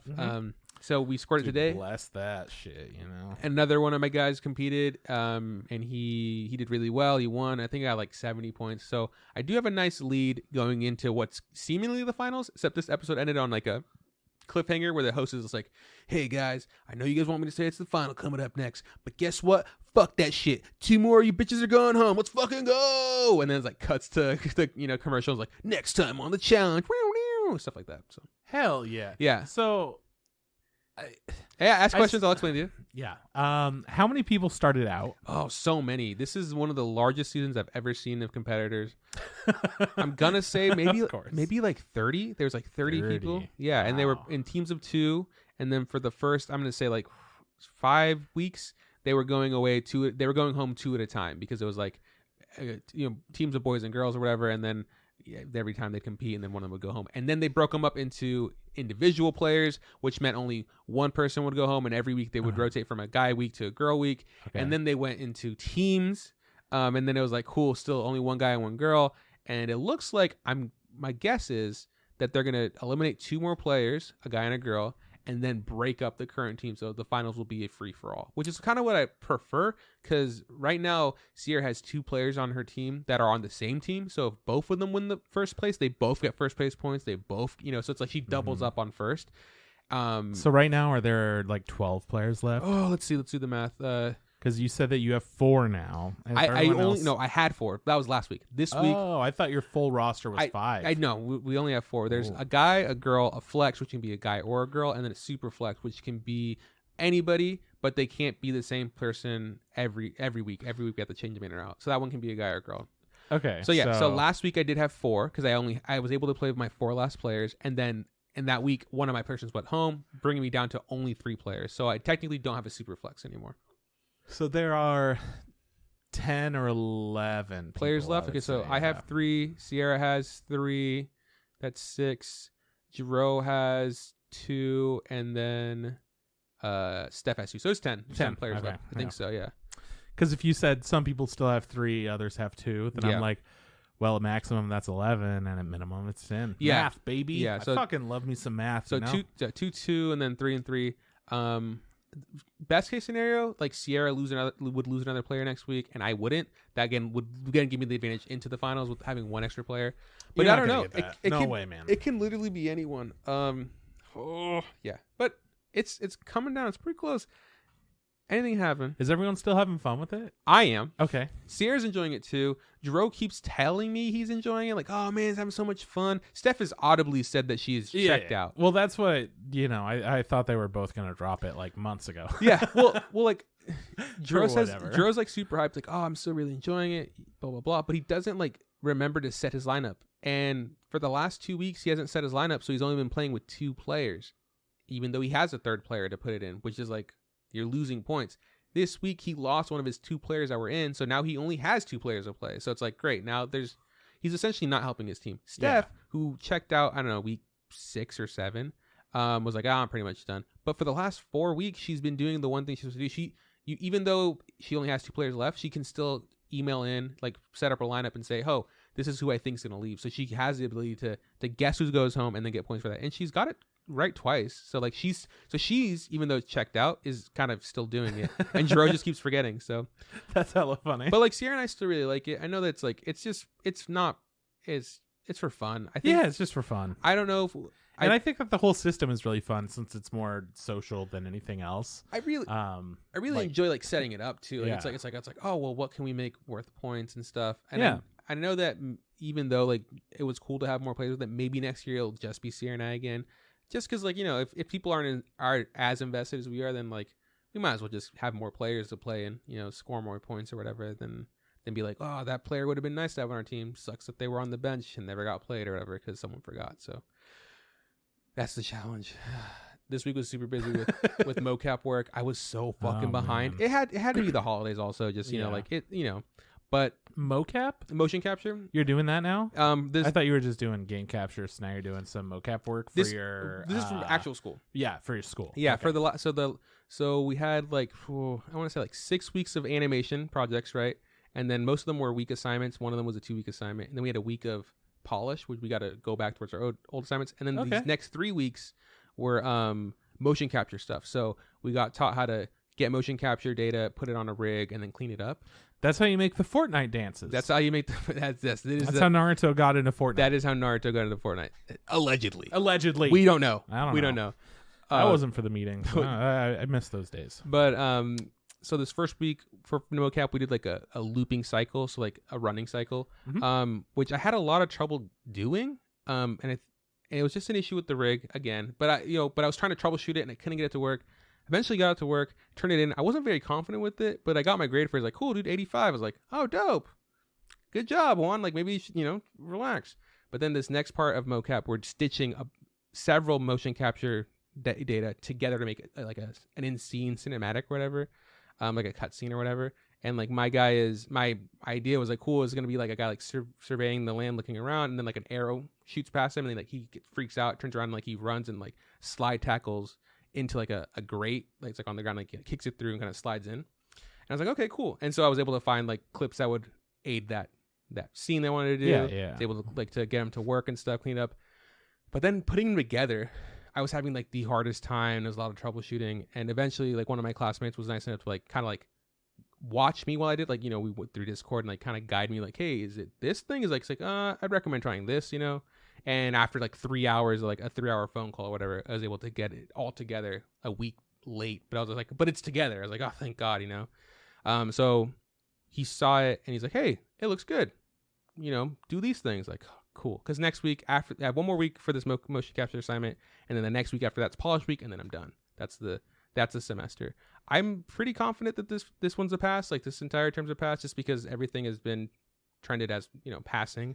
Sure, yeah. But it has been like, oh shit, motion capture. Like it's like, it is animation. It's not. I'm not gonna say that's not animating, but it is not as intuitive as I thought it would be. I was like, cool, I know how to do this. I can just do that with this. It's a whole different thing. Yeah. Even though I'm using the same program and just using different tools, and it's just like, fuck, I can't do that because it breaks this. And it's just like, yeah, you shouldn't do it like that. So it's like learning. It's learning a new skill. It's always tough. It's always tricky. I get you, man. But it looks really good on like the demo reel. Like, hey, look, this guy can animate, and he knows some motion capture stuff. It's like, that's the goal, I know some. I know. Don't know all of it. Don't call me a motion capture professional, but in a pinch, I could do some of it. Yeah, I could learn through a Discord call with a friend. Yeah, and then my actual job with Noodle House, the project we were working on has wrapped up. It's been sent to the client. They approved it. We just gotta wait for it to air, to be like, they view the commercial or the ad or whatever, however they decide to use it, and then I can be like, hey guys, look, I worked on this. And then there should be maybe other projects jumping up in December and January that I can be a part of. But they were kind of like, they didn't tell us like what we might be working on, but there's like, it's a kind of a game like this, and you kind of do things like that. I go, like, that sounds a lot like this game, and they go, I'll never tell. They go, Fortnite too. And I go, yeah. So so it's super cool. The guy, it was my last day on our project, and like the producer was talking to us, and then he's just like, cool, how was this? It was good or whatever. And then he asked, so how'd you like it? And I was like waiting there, just like, well, he didn't say Juan, he didn't say like me, And then Connor, the guy that got me the job, was like, I think he's talking to you, Juan. I was like, oh shit, my bad. Because there was another guy there who was also his first time starting with us. Like, he could have been talking to him, Yeah. And I was like, oh yeah, I really like it. Like, you guys, everybody here is super nice. You guys are very flexible with people's schedules, which is really convenient. And yeah, like, I mean, I can't say like I'm amazing at all of these games that you will have people playing, but I'm able to pick up it enough for what you want to do. Except for there's some games, like they ask me like, hey, can you play this game? And I go, no, I've literally played that game in the past, and there's no way I can fucking do that. StarCraft 2? No way. I was like, no way. And the guy's like, are you sure? It's like, we really use a hand. It's like, yeah, like it would be more trouble than it's worth. I would love to. Yeah, I love the money, but I would love to get, you're not going to get what you need. Like, I would just literally be dragging you guys along. If they begged, I would be watching the tutorials again and again and again. Yeah, if they begged me to do it, if they really need me to just kind of be in the place and move a little bit, I probably could have done it. But they're like, we need to do these things. Like, yeah, no, that game's fucking hard, and I can't do it. And the guy's like, yeah, the guy's like, fair. Well, we'll try to find someone else. Like, okay. He's like, do you know? He goes, like, do you know anybody who plays that game well? I was like, no, not that I'm like really good friends with. Like, not that I'd be like, hey man, you want to play a game for a few hours and make some money? It's like, I don't know. I don't even think. I'm pretty sure you've played it. I don't think you're good at it. We'll talk about it later. Probably. If it's StarCraft, then it is. It's StarCraft 2 actually. I was good. Pretty good. There was a time. That's it, man. I know it's been a lot, but I feel like we haven't really hung out in a while, and a lot of shit has happened. Honestly, yesterday I was like, it's been so long since I've seen Juan. And then I was like, no, it has. It's been a week. It just feels. I just miss him. Yeah, it just feels like a long time. Yeah. What's up with you? How was your Thanksgiving with your father? My Thanksgiving was dope. It was very mellow, so it was just us hanging out. Played a little bit of Nintendo Switch, so he could see what video games are like. My dad always says that he wants to get back into video games, so because he was in video games for a while, right? Like in the beginning? Yeah, exactly. Yeah. Like he clearly likes games, but it's also kind of intimidating to get back into the current generations of things when you're used to like 2 buttons or whatever. Yeah, it's hard. It's a lot. So we just kind of did a shotgun of different games, just nice little. This is a side scroller, and this one here, this is a side scroller, and this one's it's a top-down side scroller. Yeah. Did he like seem to like any of them, or he's like, this one's pretty fun? Or he was pretty into the remake of Zelda, the Game Boy remake. Mm-hmm. What the fuck is it called? Link's Awakening. Mm-hmm. Yeah, he was pretty into that. Nice. So that's a top-down, right? A little bit of that. Yeah. Okay. But just kind of hung out and took it easy and chatted. And steaks for dinner. Dinner. Yeah, not a traditional Thanksgiving dinner, which I'm into. So I kind of want, as much as it's cool to make Thanksgiving, I would be really cool if someone's just like, hey, for Thanksgiving this year, fucking tacos, or like. Yeah. That's actually a tradition with Josh's family, my old roommate. They do tacos? They have a taco eating contest. Time out. That changes everything. Yeah, I know. You would like it. On top of eating dinner, then they No, not on top. Dinner that is dinner. It's a contest. Till they get like sick, or is it like the fastest, or just who can you're eat the done. most? Who can eat the most? Yeah. That is nuts. Pretty cool though, right? That's pretty dope, yeah. Like I would like a tradition like that. That's fucking cool. So anyways, might be something you want to consider, I want to set up like a who can drink the most beer contest, and without peeing themselves. That's the contest, I'm sorry. But there wasn't anybody at my, Thanksgivings this year that were like really into beer. Yeah. Corey's my drinking buddy. Oh yeah? He was out of town, so like maybe next year. Next year. Maybe I'll go with him to Thanksgiving and be like, hey man, you and me. But yeah, no, Thanksgiving was very mellow, very chill. I liked it a lot because didn't have to, do crazy shit. Yeah. I'm not. Or see a bunch of people you don't really want to see. Yeah, I mean, you know me. I'm not a super social person. And in general, my family aren't people that I connect with very well or see very often. So whenever it is a holiday and I see them, it's like, hey, what have you been up to? I'm like, oh, like, all right, this is cool. I'm very glad I'm here. Like, what have you been up to? Oh, nothing much. Just, these are the things that I've been up to lately. And this is what I'm kind of doing. Like, okay. So we don't really connect on much. Yeah. But that's okay. So I really enjoyed just a chill ass hanging out with my dad. And the day after was my sister's birthday. So I was like, yo, what up? How's it going, dude? And she had a good time. Just hung out for the most part. It was good. We were supposed to play Mario Party on her birthday. But she was just feeling like mellowing out by herself some more. And I'm like, hell yeah, you do, dude. Yeah. So we played a bit over the weekend, and that was a good time. I feel like I haven't really done anything, honestly. I've just been kind of... I mean, that's fine. Yeah, the holiday stuff and talking to family and planning my vacation coming up. In a couple of weeks, go see my mom and sister. That'll be good. But yeah, just kind of been chilling, waiting for the Final Fantasy expansion to come out today. And it's been fun. It's been good. I haven't done anything in it, but it's been enjoyable. It's been grinding. Like, I don't have much to say about it right now, other than I am a hot bunny boy who shoots lasers out of his swords. That fly. Anyways, it's pretty fun. Can't wear a hat though. Can't wear a hat. It's a bummer. That's the price of beauty, you know? Yeah. You got to sacrifice in order to be beautiful. But it's been chill. It's been a good week just vibing. The new Hawkeye show's out. I don't know if you care at all, but I absolutely don't give a fuck. Yeah. But then I'm like, wait a second. Isn't this show about how Hawkeye is going to stop being... Yeah. He's passing on the mantle. Exactly. So I'm like, yeah, I'll watch it. How much did... I've seen 2 episodes so far. They released 2 last Friday, I think. Or Wednesday. Yeah, Friday or Wednesday. But it's a Christmas show. Oh, nice. So it's all themed around Christmas. That's the setting. That's the time it takes place. So Jeremy Renner's really pissed off that his Christmas is getting sidetracked by some rando who's also really good at bows. Some little Katniss Everdeen chick. Yeah. It's so... Like, I don't know, man. Just watching it, going like... Yeah, this is mostly that Marvel shit that I don't give a fuck about, but there's a little bit of it that I do give a fuck about. And as soon as we get rid of Jeremy Renner, I think we're going to be having a good time. Yeah, I really, after WandaVision, I really fell off the wagon for those. Not because they're bad, it's just because Sierra got busy and stuff, and I want to watch them with her. So like, I mean, honestly, dude, the way things go, WandaVision, fantastic. Made me like want to watch all this Marvel shit again. It re-inspired my my love for Marvel. Movies, entertainment, whatever. I don't read the comics because I'm a fucking pleb, whatever. Yeah. Then Loki came out, right? Yeah. Or it was Winter Soldier. Yeah. Yeah. Captain America, Winter Soldier, that whole thing happened, and it was all right. That's the Marvel shit that I don't really care about at all, but it was all like well done. So I can't say it was bad. Just not the thing I care about. Loki, everything I care about. Loki's amazing. One of my favorite shows that I've seen all year. It was a great time. And now we're back into the who gives a shit. Yeah. You know, it's kind of just we'll see what happens. But I think that Marvel's done a pretty good job with all of their recent stuff that I've seen. I still really like Shang-Chi. I think it's a great kung fu movie. Yeah. Recently, Simu was on Hot Ones, and he talked about how he was worried about, like, you know, now that this is going to be a big movie and everything, he was worried that it's going to be a martial arts film, and the fact that like an Asian man doesn't really star in many movies, especially not in these kinds of roles.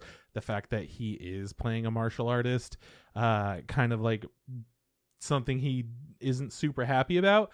But at the same time, yeah, he does care about martial arts and stuff. For sure. He just doesn't want to be typecast as that guy anymore. He's just like, yeah, it's like, I am Asian and also do martial arts. It sucks that people are gonna be like, that's the Asian martial artist, right? Yeah. When I can be just the Asian actor or whatever, or just the actor. Not doesn't have to be, you know, that he's Asian or anything. Exactly. Yeah. But just the fact that, you know, he is doing this kind of stereotypical role. He's very worried about the way that things look.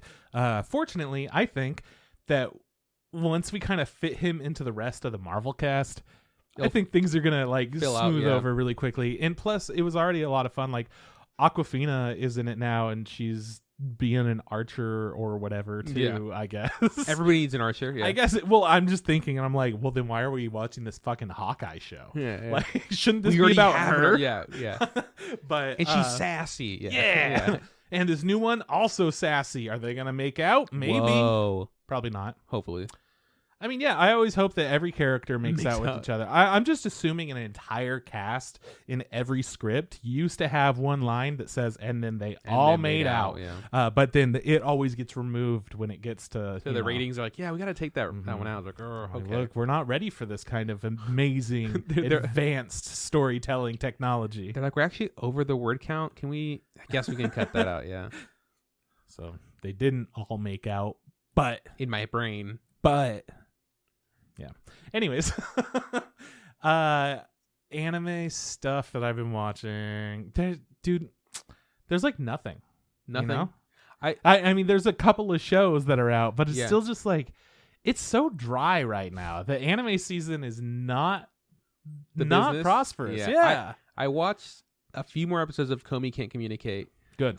Just because I was like, you know what? You need something. I need to talk about something, and I was just like, and I was like, I wanted to really want to get around to fucking ranking of Kings, ranking Kings, and I was like, this is so fucking busy. I can't really give my all to my boy, right now. So you haven't watched anything past the third episode? Okay, good. Just I needed to make sure because I'm like, new episode came out today or yesterday. I can't remember, and that's the one that I haven't seen. Okay, I'm for sure behind. Yeah, but I'm at the episode where like he left the village and like he was traveling with that guard and his master, his sword master. That was that. Yeah. Oh yeah. I don't want to talk about it, but oh yeah. It's interesting because they're talking more about, the end of the second episode with the king dies or whatever. Yeah, that whole thing. They're going more into that and explaining they explained that then they also explained the lineage and why Boji isn't as giant as his dad is. Oh, that'd be so sick. So they're explaining cool stuff. Oh, nice. And we're getting all these lore things that are just kind of thrown in there, but they're thrown in like a really interesting way to where it's not just like, and then this happened and then this happened. It's like, no, there's a series of events and you're like, oh, okay, cool. And like, interesting. And maybe I'll be able to go back and read the manga because I was telling you, like, I had to stop instantly because like, oh, spoilers. Like, there's a lot. So I haven't watched much of that. I want to, but I want to actually focus and like give it my all. I will tell you that there is a train. We don't get to see it, but there is a Boji training little episode. Nice. Little montage. So not a montage, like a whole episode dedicated to him going off and training, and we don't get to see any of it. We just hear it, and his little friend is like worried about like what the training is and what's going on and if he's okay, because he essentially wakes up, goes and then goes and like trains, and afterwards he's like and then he falls in bed and he sleeps immediately, and that's it. But fantastic. It's still such a good show. It's, man, the story in it is so much more interesting than it needs to be. And then it just brings me back to how good of a studio Wit is every time. Wit's killing it. Everything that Wit puts their hands on, either beautiful or amazing. And this one gets to be both. Yeah, that is pretty good. Yeah. So I got to watch more of Komi Can't Communicate. I think I got like 6 episodes in. There's probably I'd already seen like 2. And then there was like, I think there's a total of 8. So it's still behind. But fuck, dude, there are some friends and they are wacky. There are some fucked up friends in that show. Like in episode 2, we meet the boy who now identifies as a girl, right? So she is the childhood friend of everybody. That's the joke, that she's everybody's childhood friend. And then she ends up becoming friends with Komi or whatever. And then the third episode is with the help of the friend they made in the second episode, she determines the closest person that is similar to Komi, who also has like social anxiety or like not the best with people or whatever, is like the bottom of the rung. Like we'll go there. Like we'll kind of work our way up, or whatever. So they find her, and she's kind of like they're working their way up the social ladder. That's a little fucky. Even though she's technically at the top of the social ladder. Yeah. But she's just like, I don't know. Like I gotta start somewhere. So his logic is like, she might kind of be like a kindred spirit, like oh, I also don't like talking. She doesn't like people looking at her. Like she gets really uncomfortable and she freaks out and panics and stuff. She's like a heavier set girl with glasses and stuff. And Komi like stares at her because she freezes and like it becomes a whole thing. So it's just like two deers caught in the headlights situation. Like she's staring at her and she's like, oh my god, she's staring at me like what's wrong with me? Oh my god, something's wrong with me. And then Komi's like, I'm making her nervous and I can't stop staring. She's like, oh my god, I just want to communicate. I want to tell you something. Like, but like, and like near the end of the episode, like they do become friends. Good. But the bit is like Komi's like, she wants to be your friend. Can I be your friend? And she's just like, no, I'm sorry, I can't be friends with you. Like I can't be friends. Like, it's like, but if you want, I can be your pet. I'll be your dog. And then she becomes very subservient, like, like, oh, Komi, I'm your dog. Blah. I don't like that. Oh, I don't like that at all. It was so strange. I'm out. Oh, yeah. And you put me in, I'm in until that point, and then I'm out. Dude, it was rough. And I was just like, well, I'm in it, boys. So I keep watching it. What happens? I can't remember if there's a friend in between that or something, but the next one I saw, the most recent friend I remember is a girl who really likes Komi and like is obsessed with her, and she's so obsessed with her that she kidnaps our main character, the boy. Actually, I guess Komi's the main character, but kidnaps the boy and like hog ties him and straps him to a chair in her room, and like there's just like Polaroids all over of Komi, and she tells her like, hey, like she asks the main character like, hey, do you prefer the woods or the ocean? And he's like, I don't know, the woods are cool. When I murder you, I will bury you in the woods. And so she's like a serial killer. Like she's like a stalker and she's obsessed and she'll murder people. Komi ends up like rescuing the dude and like writing a note being like, fuck you. Like I get to pick my friends, and this devastates this girl. And she's almost like at the verge of like taking her own life. And the other friend from the second episode does a lot of fucking of the heavy lifting. I don't understand why our main boy is so garbage at this, but he instead of being like, hey, look, she can't talk, she just, he just never gets around to saying it. But this other girl, her first friend that she made after the dude, seems to have no problem being like, oh yeah, by the way, she doesn't talk. This is her issue. At the end of the episode, they become friends. Like she decides to become friends with this stalker / serial killer. So that's more of a like, hey, you're cool, don't come to school tomorrow kind of situation. Oh, is it that way? No, it's because that's kind of the person that you described. She's not like that because she isn't like when I think of the hey, don't come to school tomorrow kind of person. They are more like the quiet, reserved, like people that get picked on. She isn't. She's very socially like out there. She just has this persona of being like, I'm obsessed with her and like I need her to love me. I love her. But she would kill anybody to get her. Yeah. But she wouldn't kill anybody. If she wouldn't kill anybody if she told her don't kill anybody kind of thing, like, hey, like I love you more than I love the fact that I'll kill someone to save you. It's just like if you say kill myself, I'll do it. That's the kind of vibe she gives off, which is also very unhealthy. So I'm just like, ugh,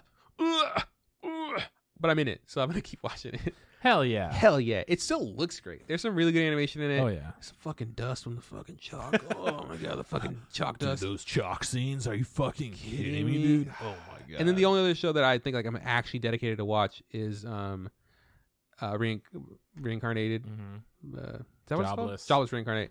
But I haven't seen it. I'm still in the same spot, so it's all good, man. What about you? How is the aquarium doing? I mean, you know how it's doing. Sad. It's always kind of sad. It's always sad. I mean, there's not, yeah.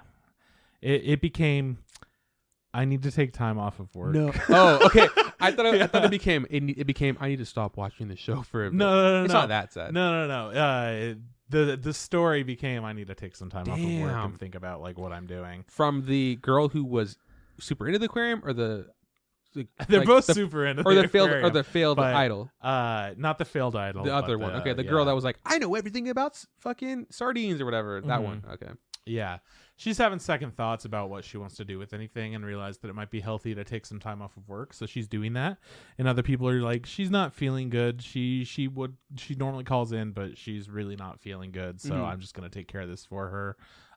Sorry, she no call, no showed. Damn. And then everyone's like, hey, no worries, just tell her to get better. And then other people are like, I mean, we know that she's like super fucking sad. So she goes on a little trip and she's checking out another little aquarium and she's having a good time and she's hanging out with one of the dudes she works with and has worked with, his wife. She's hanging out with his wife, who's also a marine biologist, and they care so much about the ocean that they never spend any time with each other because they're so like involved with their jobs. Yeah.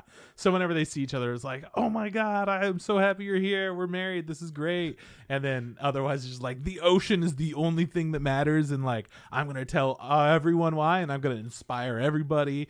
And it was a nice little, I mean, we got to see some different stuff and there were pleasant things, but it's always still just like sad. But this is more of a like, hey, don't overwork yourself. Make sure you know your limits. Make sure like to do all this, which is very different to Japanese work culture. So it's cool that we're seeing a show that's able to show why you can push yourself and overwork it. And it could be in any industry. It doesn't just need to be in the ones people talk about, because pretty often people just talk in anime. People just talk about anime and video games being difficult industries to work in where you're overworked. Yeah.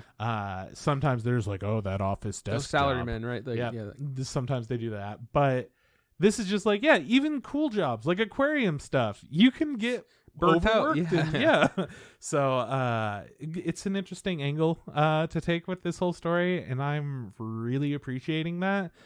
Just going into the mental health and involving taking time off of work, that's pretty big. Yeah. Good job, Japan. I mean, there's a lot. Let's not credit Japan. That's a lot of shit you do that's fucked up. Good job, PA Works. Let's say that. That's a part of Japan. Shout out to Japan. Actually, PA Works. Shout outs to people who work there, I guess, because they have done multiple stories about being overworked in different industries. Like maybe we just watched a whole series and movie about it. Maybe they're trying to tell us something. Maybe. Shout outs to them for killing themselves by working too much, I guess. They're a good studio also. Like shout outs to them for sure. Yeah. Anyways, fantastic show.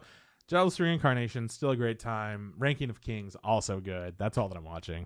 That's so sad. Just because I know. You're like, let me talk about the 8 shows I'm every watching. week. You're like, that's so sad. It's so sad. I'm like, I'm used to it being like this is who I am. I'll have 4 shows and I'll watch like 2 of them regularly. Yeah, you're like, I like these 8 shows, and you're like, I only watch 2 of them. So, but I like 8 of them. Yeah. They're all good. Like, don't get me wrong, but just not right now. And then I'm like, you should check this show out. I'm like, nah. That's how it goes. That's anime. Do you want to talk about the one piece of news that you have? Hey, there's going to be Bleach news in like a week. Yeah, shout out to Bleach. I like how like we don't know what the news is. Well, I could tell you more specifically. Be more specific. Bleach 1000-Year Blood War arc is going to have a new video and visuals released on the day before my birthday, 12/18. Shout outs to Trip's birthday. Yeah. A day before it. Wait, the 18th is the day before it. Yeah. Shout out to that day. And the next day, whatever. Yeah, the next day, whatever. I mean, who cares? Actually, I'll be in town. Yeah, I will. I'll be leaving the 20th. Dude, hell yeah. When you coming back? The 21st. Oh, dude, I'm not going to see you, bro. Happy birthday, bro. Yeah, thanks, dude. Whatever. I appreciate it. We'll see each other next week. Dude, we got to figure shit out. Yeah, we got to figure shit. Whatever. It doesn't matter. Are we going to watch Shaman King? Nah. I was thinking of something funny to do, but I haven't worked out the logistics of it. I think it would be really funny to get my mom on to review Chihaya Furu Season 2. And 3, maybe? I love that idea. But the problem is I wouldn't have good microphones to record with, and I'm not willing to take these. Really? I'd take them. Just go buy new ones over there. Well, take this Yeti and my Yeti. Oh, I need my Yeti. Sorry. I need a computer too. And I don't want to use one of their computers since I don't know. Fuck, dude, why would you hype me up just to fucking blow me down, bro? I'm still working out. We'll figure it out. Details. I'm just telling you. Because honestly, I think that would be fucking great. Having a mom on the pod would be pretty massive. And we have had a mom on the pod. I mean, she wasn't a mom technically. Yet. But I'm saying having one of our moms on the pod. Was she pargnant? Yeah. Okay. Yeah, for sure. Absolutely she was. Okay. I couldn't remember. I'll consider that, on the route to motherhood, but not motherhood. I'm with you. Yeah. I'm with you. I'm talking about like one of our mothers, and obviously it's not gonna be my mom because she would never consider this. Yeah, she hates me. Plus, she's so invested into your Yakuza podcast that you guys do remotely. Honestly, yeah, that's the craziest part is that she just fucking hates it though. Yeah, but so she would never want to do a second podcast with me. But my mom's a fucking traditional woman. She's a one podcast kind of gal. I get it. Hey, I get it. I'm a little slutty. That's okay. Oh yeah, you a whore. So hell yeah, dog. That's the news. That is in fact the news. I hate that There are just weeks where there's nothing. And it's like, okay, so that's the piece of news that I had. That's fucking shitty news. Well, the rest of the stuff was just like, Visuals? Netflix put out JoJo's Bizarre Adventure, which Ocean, is huge news, but everybody knows about that. Yeah, and everyone knows about it. And it's like, here's a visual for something that comes out in 4 days. And Demon Slayer is about to start, you guys. Go back to the JoJo's thing. There's not a single JoJo's fan that doesn't know that. Like, yeah, I know. Like, what's the point? Every JoJo's fan is just like, oh, come on. They're literally on every message board just spamming the word JoJo over and over. They know. Yeah. They fucking know. And they're loving it. Good it's for them. Crazy because every JoJo fan used to be super fucking gay, the gayest people you've ever met. And now? But now they're all super lesbian, the most lesbian people you ever met. Yeah. You seen any of this? Dude, they are hot, ripped babes. Are you kidding me? Because the new JoJo is a girl, right? Yeah. Good for her. Yeah. There was already there's a scene people are sitting around where she like is naked and has to bend over on all fours for some stupid reason, because you know how it be. Because it's JoJo. And yeah, people are making fun of JoJo fans because they don't know how to react to that since they're used to all the gay shit. Now, I just think it's hilarious. I'm like, I love just the places that the fan base goes, and I wish I was a part of it, but again, JoJo just hasn't clicked with me because I've only tried watching the first season, which I hear is absolutely not worth watching. But fuck you, if I'm gonna watch it, I'm gonna watch all of it. Yeah, even if it takes me 20 years, I'll get there. I'm gonna finish One Piece. I believe in you, dude. You'll finish One Piece. I'll finish JoJo. I've watched like 40 episodes already. Just like, calm down. Each week it gets like smaller and smaller. I've watched 5 episodes. I watched I'm pretty good. I started the intro and I got really sleepy. I saw it on TV once, I think. No, it was a rerun. I just rewatched it. That counts. Yeah. I saw the movie, but it was dubbed in a language I didn't understand. I think they were speaking Spanish, but I was really drunk, so I don't know what they were saying. So yeah, that's the news. That's the fucking news. But if you want to know some cool stuff, okay, we're going to talk about Super Crooks. Yes. Which is made by the studio Bones. And what do they make? My Hero Academia, which is another superhero show. And they also make, I'm going to guess, Psycho 100. And let me guess, they make Bungo Stray Dogs. Yeah. Fuck yeah. I nailed one. I actually saw somebody named after Eureka 7, and I've never seen anybody reference that in the wild. But I was on Final Fantasy, and their name was the name of the ship. And also the last name of character. And you're like, holy shit. I was like, Stanirvash! Did you talk to them? No, of course not. I was too busy being a hardcore gamer. Yeah, game it up. I was mostly, just watching fucking bullshit on the other screen. Yeah. But I was watching Pen 15. It was a good time. I didn't mention that earlier. Pen 15's good. But anyways, yeah, Bones makes a bunch of stuff, and we like a lot of it. Yeah, they're pretty good. Visually, I feel like they have a really good sense of style and animation. Yeah, and it changes depending on what the show is too. But they have Bones, that expertise. Yeah. It's still that Bones. There's something about it that feels Bonesy. It's almost like it's in them. It's like in their bones, Man, it could be, dude. Could be. But yeah, like I said before, Super Crooks came out, and someone said, "Hey, this is an anime," and I was like, "No, it's fucking not," because Super Crooks is written by a guy named Mark Millar, who does a bunch of other comic books, popular ones like Kick-Ass and Kick-Ass 2 and Hit Girl. Those are all the Kick-Ass franchises. And yeah, honestly, I was like, I don't know any of them. You said Kick-Ass, and I'm like, I know you made Kick-Ass 2 and Hit Girl. yeah. And then he did. He's done other stuff like I think it's called. He's done the Kings. He did Kingsman. Oh, he's a Kingsman man. Okay. He did something called Chrono. I think it's like Chrono Stoppers or something like that. It's like that one wasn't that good. But I've also read Superior by them. They also did Nemesis. That was also really good. But he's done a bunch of stuff. He's also written a bunch of those are his own things. And he's also written stuff for Marvel and DC. Yeah. Like Logan. He's the one that did wrote Logan. That really good. Yeah, I remember it was really good. Yeah, it was standalone film. He called it Old Man Wolverine, and then that got turned into Logan. Right. But anyways, he's really I really like him as a comic book writer. A lot of people talk shit about him. They're like, it's all the same. His shit's all the same. I'm like, fuck you. Yeah, it is. And I like it. Yeah, I like it. I think his stories that he tells I've really enjoyed, and I've collected a bunch of them, so I've read them a lot through time. And it turns out that he he's made so much he was able to package it together. He calls it the Malar verse, and he sold it to Netflix. So Netflix now has the rights to all their stuff. So they're the ones that are going to be making all of their live action stuff and all of his animated stuff. Like it's going to be gone through them like that as a production or whatever, because they own that IP, right? So a thing that they did before this was Jupiter Legacy, which is a live action, which is something he also wrote, which I like the book a lot. Didn't watch the live action. I've heard a lot of not great things about it. And to top it all off, the show, the live action Jupiter's Legacy on Netflix, has already been canceled.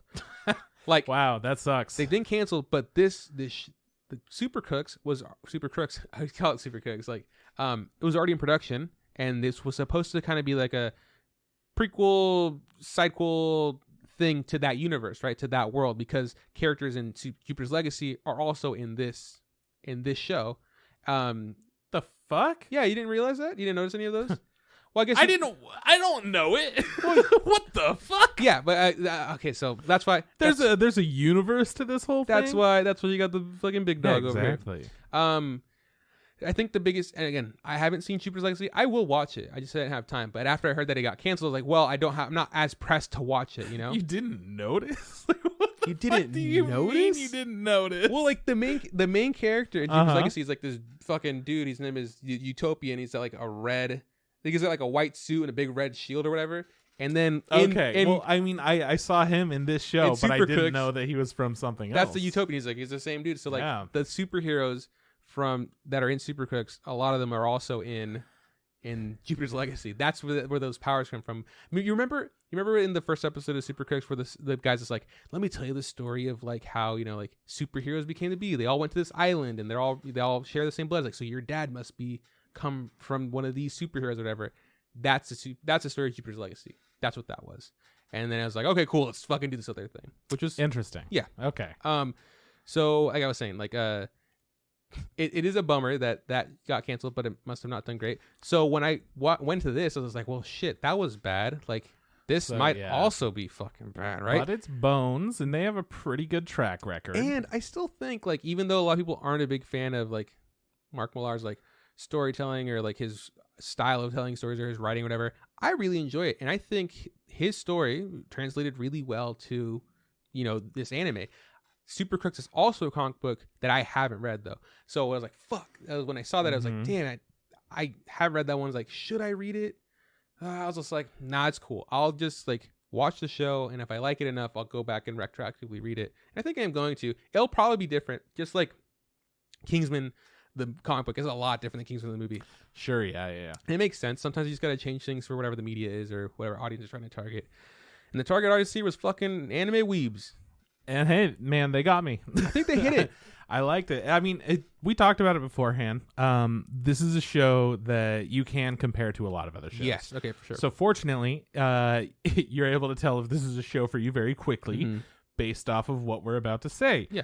If you enjoyed Great Pretender, this is pretty similar to that. It's like a heisty type show, but you also have superpowers involved with it. And they are not heroes doing them. They're super crooks. Yeah. So it feels a lot like The Boys in that aspect. Right. Because the heroes aren't always good and a lot of them are corrupt and fucked up. So it feels like Great Pretender in the same way as like there are heists and situations that happen with our cast of characters that can all do very niche things that work out perfectly together for their situations. But it's a lot more violent and it's a lot less clever. Yeah. That doesn't mean it's any less fun necessarily. For me personally, less fun because I have fun with the like, oh my God, everything was right. The way that Great Pretender did things, you know, versus the violence. I prefer the crazy reveals over the extreme violence. Super violence, But the extreme violence is a blast as well. Yeah. Which, well, like we were saying, like Great Pretender, like for sure. When I was seeing this, like, oh, this is like Great Pretender, not as good. Like in my head, I was like, Great Pretender's better. Like this is like Great Pretenders, like The Boys. You mentioned The Boys, like yeah, for sure. The Boys, just like that ultra violence and like superheroes, maybe being, using their powers, not the best, and people kind of like not turning a blind eye to this like this kind of stuff. And I wasn't 100% convinced on that until episode 9, and then I was like, yeah, this is just like The Boys. Let's see. I also got I got Ocean's 11 vibe just because of the whole, the heist bit, and I was just like, everybody does their specific thing, and there's always there's kind of a comedy. There's Ocean's 11. There's always jokes and stuff, and it felt really similar. What else? Invincible was one that you brought up. And I was like, I think it's also really good. Yeah, at first I felt that way, but then it quickly shifted in my head to be a bit different. But the way it started out kind of felt like, okay, they're doing some Invincible / Chronicle type things. Yeah, that was also a really good one. Especially with because we didn't know how long in the first episode Johnny, our main character, was gonna be a child, right? So I was like, is it a Chronicle? Because again, even though I'm familiar with this stuff, I don't know the story of Super Crooks. I'm like, I know they're gonna be crooks at some point, right? So I didn't know if there would be an age time jump or whatever. And we got it. So it wasn't too chronically, which is also something I really like, though. You like Chronicle too, right? Oh, yeah. I don't know how I feel about it now. Yeah, but when I first saw it, I was like, this is fucking cool. This is really good. This is fucking movies, bro. They're making another Chronicle, by the way. I did hear about that. All girls. So weird, but it could be good, could not be good. We'll find out. Part of the charm of Chronicle is the found footage, first person aspect of it, right? And watching Super Crooks, it kind of starts out he has his friend, he's trying to figure out his powers and stuff, and his friend is documenting all of it. And that felt very Chronicle of oh yeah, they're just going out with a camera and just try this thing, bro. Yeah. Whoa, totally. Bah. But outside of that, it was not very similar to Chronicle. No, yeah. But that just felt like the beginning to where it's well, it's not this power seems like it could hurt some people, so immediately my brain goes to Chronicle of they don't know what's going to happen or how corrupted they're going to be from this power and whatnot. But it's called Super Crooks, so they're probably going to get kind of corrupted. By the end of the first episode, you figure out what kind of a show this is, and then the next episode it goes, time jump and groovy music though, and you're okay, cool, all right, nice intro. I the intro's just them dancing, the music, and I was like, this is for sure. It builds the vibe that we're trying to get going. It doesn't blow me away. It doesn't tell a story or anything that I'm interested in the intro. It doesn't have any really fine details that I want to check out every time. But the song is groovy and the dances are fun. It was a good time. And then even with the outro too, that would come on and I would be like, all right, we're just gonna watch this outro. We're gonna have a good time. Just saw some dudes fucking face be blown off, but God, I'm chilling out now. Yeah, but now I got a vibe. Now I got to chill. Now I got to have a good time. Get ready for and next I always episode. Did. Yeah. So really cool art style for the intro and outro too. Different styles, but both cool. Yeah. Different styles than the show as well. I should add. And from each other, right? Everything is different. The show is inconsistent. It's a goddamn mess. If you've seen the Tatami Galaxy, you know what I'm talking about. So no, for the show there is I do like the animation. There are times where I'm like, this looks kind of like shit, but I feel understand it makes sense because you got to shift the budget around, and there's some really good fight pieces and really smooth animation, scenes. And I go, holy fuck, this is sick. I'm glad that in episode 2 we had a shitty fucking 3D car chase or whatever. I was like, every once in a while there's something and it just doesn't quite fit in with the scene, but the 3D isn't bad. The reason that it doesn't look like it fits in is because it's too smooth. Yeah, if anything, bump it up a little bit. If they made it look like cell shaded GameCube ass shit, I think it might fit in a little bit better than the really smooth, clean 3D that they had for this. Or go Great Pretender, just make it a fucking bright pink, their backgrounds just fucking splotch like crazy. Yeah. Out of all the animation, just the 3D animation is the most noticeable stuff. Everything else I think looked clean and really good. 3D sometimes just doesn't fit in very well. There might have been 3D that we didn't notice. Yeah. But the ones that we did notice, we for sure noticed. Stand out. Yeah.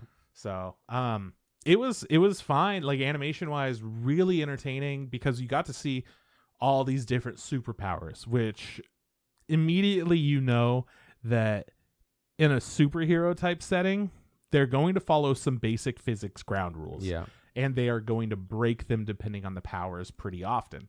So it's always fun to see what they decide to do for the animation during those moments where they break the laws of physics. Yeah. And they're just totally okay with it in a not anime way. Because I would say in this show, more than anything, it was just very superhero-y. Yeah. And it didn't feel very anime over the top.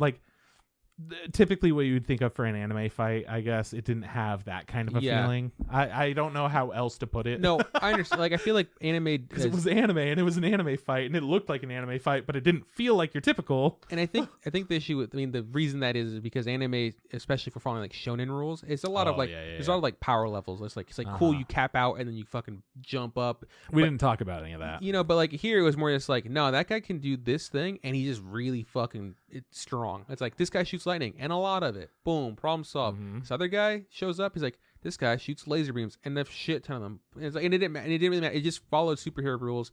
The thing that I noticed a bunch was like everybody was just like super fucking resilient. I feel like there's people who like just taking really massive blows. There's a couple guys who like their ability. Yeah, they're the most like brittle dudes. Yeah, but their ability was essentially like anytime they got hurt or like cut or burned, bruised or anything, body parts removed, they would like regenerate, right? And I was just like, holy shit.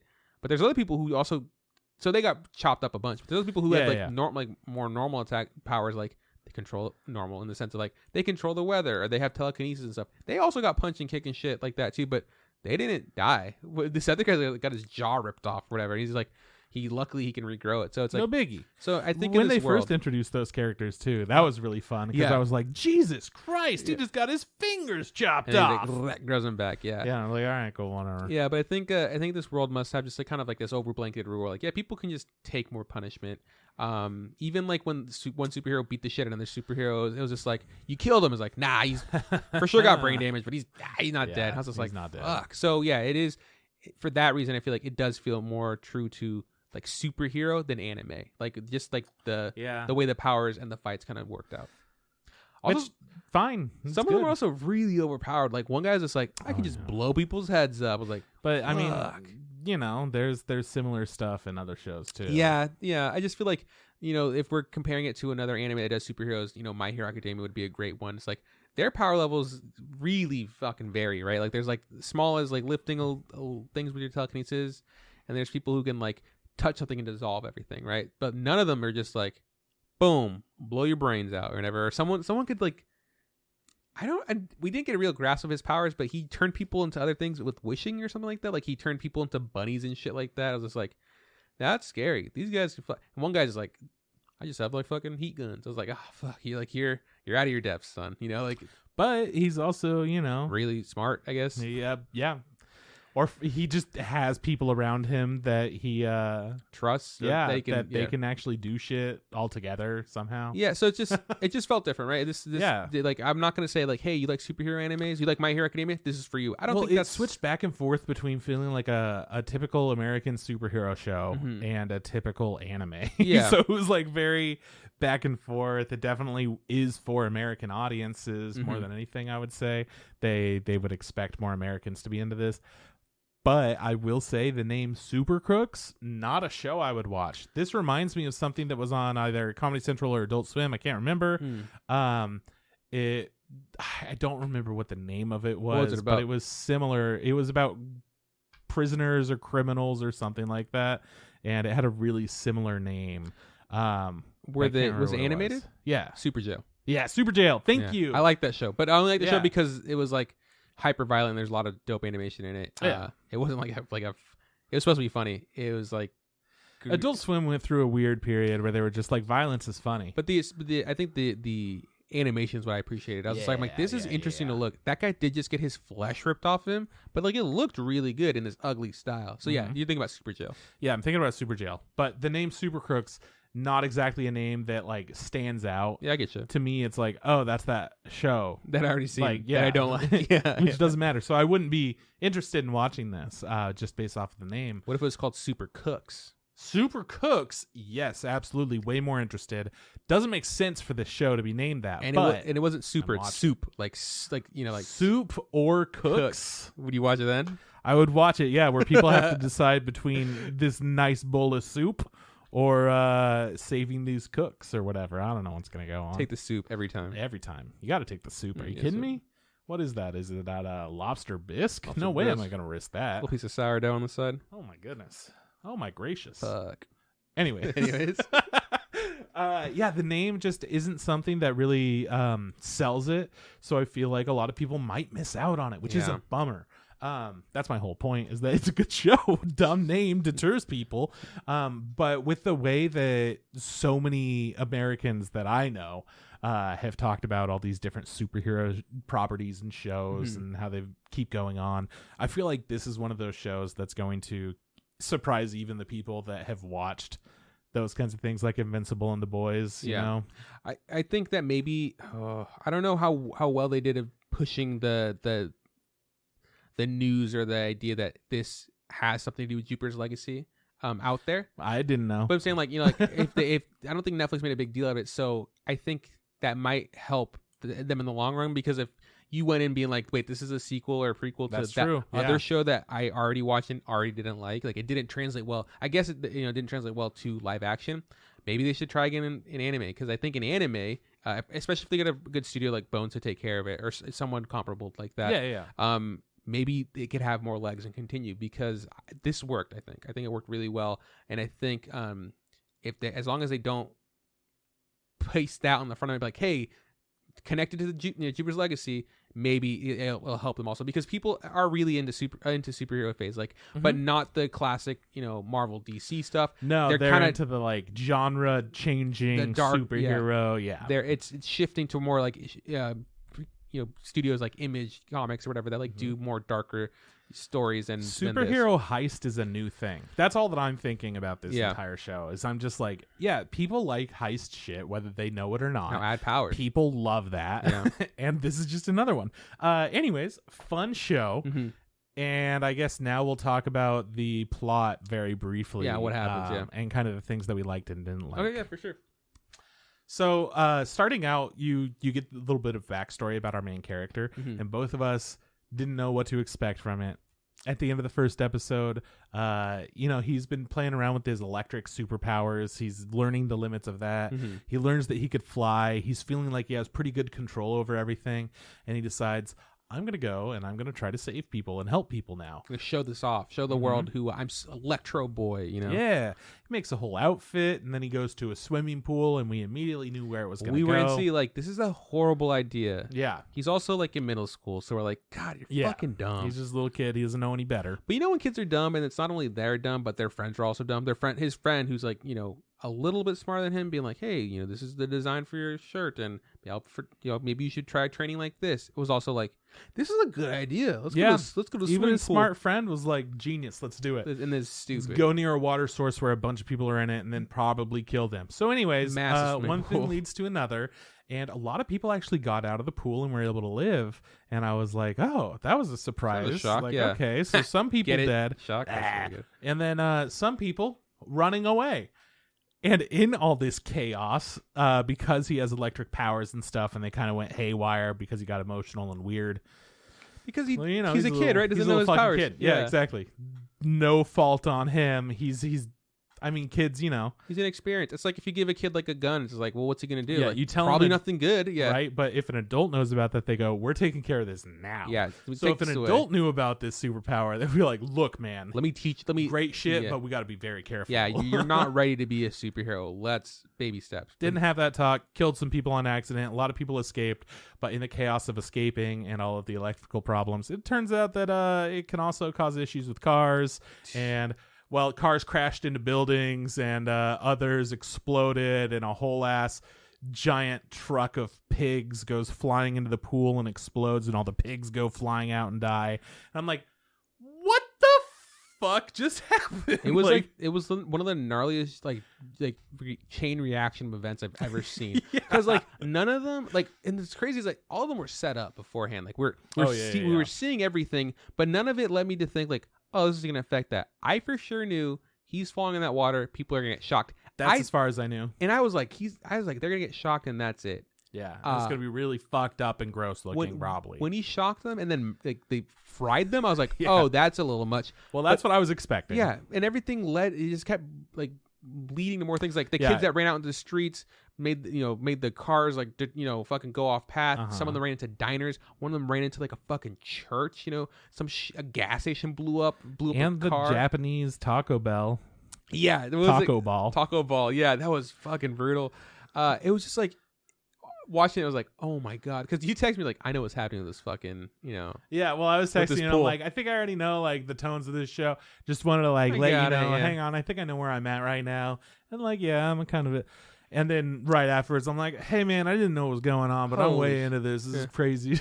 It was like, holy shit! Like there was no way we could have imagined that. But that leads, Johnny to being devastated and kind of being like, well, I don't know what to do. Like, obviously I can't be a superhero after this. And like, again, he like with his powers, short circuits like an ATM machine and money pops out. And he's just like, oh my God, this is it. He's just like, I'm going to get out of this shit town. I'm going to make something of myself. It's like, if I can't be a superhero, I'll be the next best thing.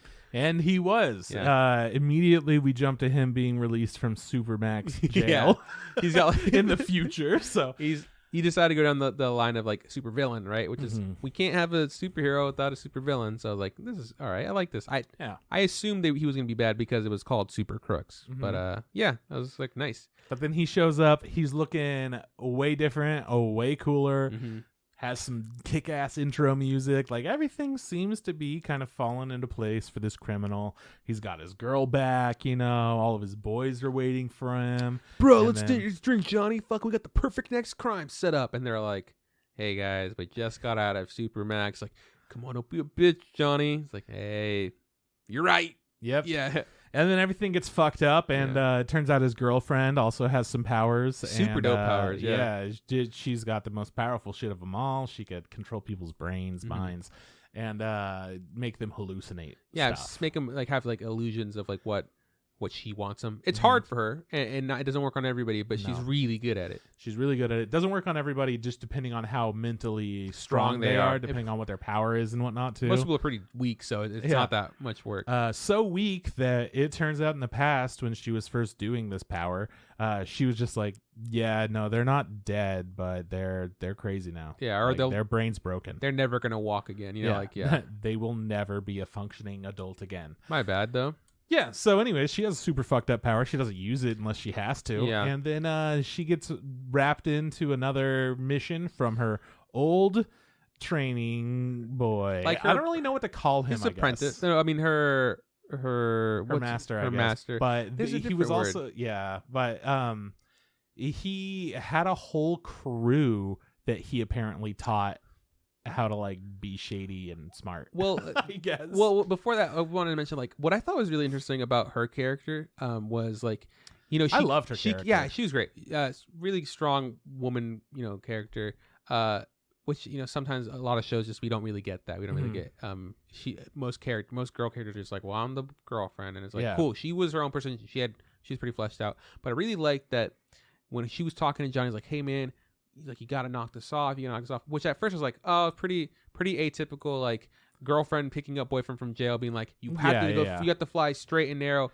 No, it's always the same thing. What was really funny was that she was just like, look, like you're with these fucking goons. Losers. It's like if you're gonna do a crime, do it fucking right. You gotta you gotta do the right job. Essentially, she was she was encouraging him to still be a supervillain because she herself was a supervillain. Like just do the right job. Just like do that one big gig and then retire and live the rest of your life. And I was like, that's really funny. I really like that about her. And one thing that I also really liked about those scenes where they got to talk about that stuff is that as a couple, they're naked in bed and they're just talking about the shit that's a problem with them. And I'm like, that's what couples fucking do. I love it. I love it when they keep it real like that without over sexualizing it. Yeah, and they for sure did sex stuff.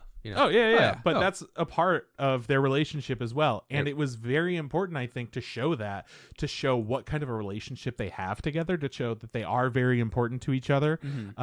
They're able to talk casually like that while naked, while also having this like professional relationship on top of things. Yeah, so like there's like a lot of aspects to their relationship. So I think it was important to show those more intimate parts of it too. Yeah. Where not everything I would agree that works out with. For these characters, that was an essential part of these characters. Yeah. But then you're right. Then we get introduced to the Heat, which is someone who helped train everyone everyone a lot of people in the show. But he was like one of the first supervillains, and like he essentially just had heat guns. But what he was really good at is just like plotting out crimes and stuff.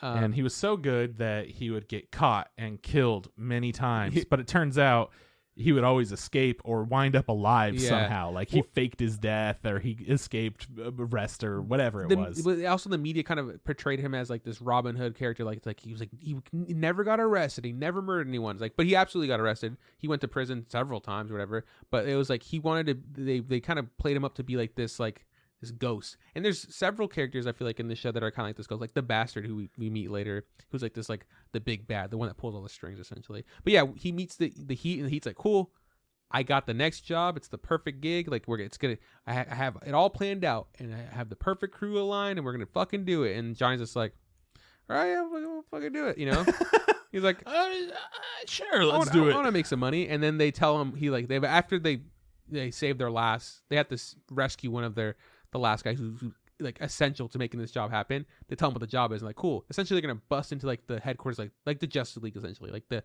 Hall of Justice, and they're gonna steal an item. And they're all like, "Are you fucking crazy?" Like, yeah, bro, fucking nuts. They do it. Things are going great. Things stop going great. Yeah. Because of a character that we met earlier, the Praetorium, or no, just Praetorium. Yeah. Yeah. He has a collection of a fuckload of superpowers. It seems like he just picks them up in a like all for one kind of way from My Hero. Like he's absorbing other people's powers, but he puts them in his deck and he gets to use them. I really like this character. Besides him being like super like strong and just being a bad guy, the idea that like every day he wakes up with a new superpower. Like so he just has this back catalog to the point where in this world, like bookies and gambling people have been like, cool, what superpower will he use next, right? And like there's like to cover the spread, you know, how many points, you know. And yeah, so and the way he visually shows us, like he essentially like pulls out a card from a deck of cards, you know, from a deck of cards that he shuffles and pulls out, and he goes like, cool, this is the next power that activates, you know. And it's just like he doesn't know what it's gonna be. It's just gonna be a power that is in his back catalog, and there's so fucking many. And I just love that bit where like he splits into 4 guys or whatever, and they're like, wait, there's 4 of them. The possibilities of what power can come up have now gone from this number to this number, and they're like, no, like all the bookies are freaking out. I was like, oh yeah, I really like that. I like that character, I like that idea, that concept for him. And yeah, he was a good character. But what a fucking monster when it came to like just his powers and the way who he is, the way he treated like, you know, being superheroes. Like he's like, I don't give a fuck. It's like, I'm gonna beat this shit and kill anybody because I'm a superhero and I have this power. And a lot of superheroes did treat, I guess, the world around them like that. Like they destroyed cars and buildings and like they don't give a fuck. Like they're gonna do their job, and it's just like, and that felt very superhero-y. You know, that's something that we constantly see as a problem in superhero properties these days. Yeah, as opposed to like, you know, classic, you know, fucking superhero movies. Or I think like pieces of thing where like Spider-Man's like doing his best to not break stuff, or Superman's like, I'm being really careful with stuff, you know. But now it's like, nah, dude. Well, it depends on what Superman. I'm talking about like the old comic book Superman. Yeah, I know, but I'm New just Superman's just like fucking Man of Steel going through floored shit. an entire city and was like, killed so many people. Anyways, I think I'm sad because I don't have my parents. He's like, my bad, absolutely killed that guy. Snapped his neck. Yikes. He's like, I killed one dude. He's like, you killed thousands of dudes. Do you see the property damage? There are hundreds of buildings completely decimated. Someone's gonna pay for this. Are you paying for this? You know. But yeah. He catches them there while they're doing the heist because he stayed behind because he ate some bad shrimp. You know, he's just like, as happens with humans. So that's always fun. He had to use the shitter, and by happenstance, like the power that he acquired that day was super hearing from like long distances, and so he overheard them, and then a dope ass fight ensues. You know, fucking a fight I almost missed. Actually, I'm amazed. Yeah, it has some really cool moments. Since for this little heist that we're doing for this one, it's essentially get in, get out. We're all invisible. We grab the stuff, and then we're done. We're done. Nice and easy. Also, there's a whole thing about zombies. Don't worry about that. Yeah, it's not real, I guess. Yeah, and nice and easy because like there's like, cool, we're just gonna steal one item from their haul and then sell it to one person and make a bunch of money. But not like it was like a lot of, it's like 50 million a piece, which is still a lot of money, right? And they're like, fucking that's ridiculous. enough. Even though later on we see them, you know, maybe steal more money or whatever. Well, what winds up happening is they get caught. They're able to get out of it by doing some crazy fights, make their way out of there. It had one of the coolest scenes. I highly recommend people check out episode 9 if they want to see some rad ass fight scenes and shit. Yeah. Also, the whole zombie bit does make sense. All the moments where you're like, what? They're immediately like, it's an illusion. And you're like, oh, okay. Yeah. Like, it's not real. Or it's someone else controlling that person. Yeah. Just like there's a scene where they're all in a hot spring together, and they're like, "Come on, why are you like hiding in your illusion outfit?" And she's like, "I don't want you creeps seeing me naked." Yeah. Yeah, that's all I needed. I'm like, typical anime. And then she's like, "Don't worry, it's not like that typical anime." I'm like, "You got me." Haha. Anyways, episode 9, fantastic graphic fight. They make it out of there, but then they get fucked over because the people they were trying to sell it to were involved with the heroes. Yeah. Who they stole the stuff from. Yeah. Because they're shady people involved in this whole hero thing and the Supermax prisons. And everything is all connected, and the elites are actually corrupt, and fuck it. Yeah. Or the dude from the that was beating the shit out of them turns out to be working for the network, which is what they call this underground network of villains that like sell people like plans on how to do stuff, and every crime that they successfully get, you get like a percentage of it. And these guys are super crooks. They're like, we don't want to be a part of the network. We want to be real super villains and do our own shit or whatever. And that's why they have to kind of stop that. Yeah. So they get threatened really heavily, and they go, "You owe us this much back money. Fuck out of here," Johnny decides to change his ways, and he proposes to his girlfriend, and they're gonna get married. And it's like, yeah, woo.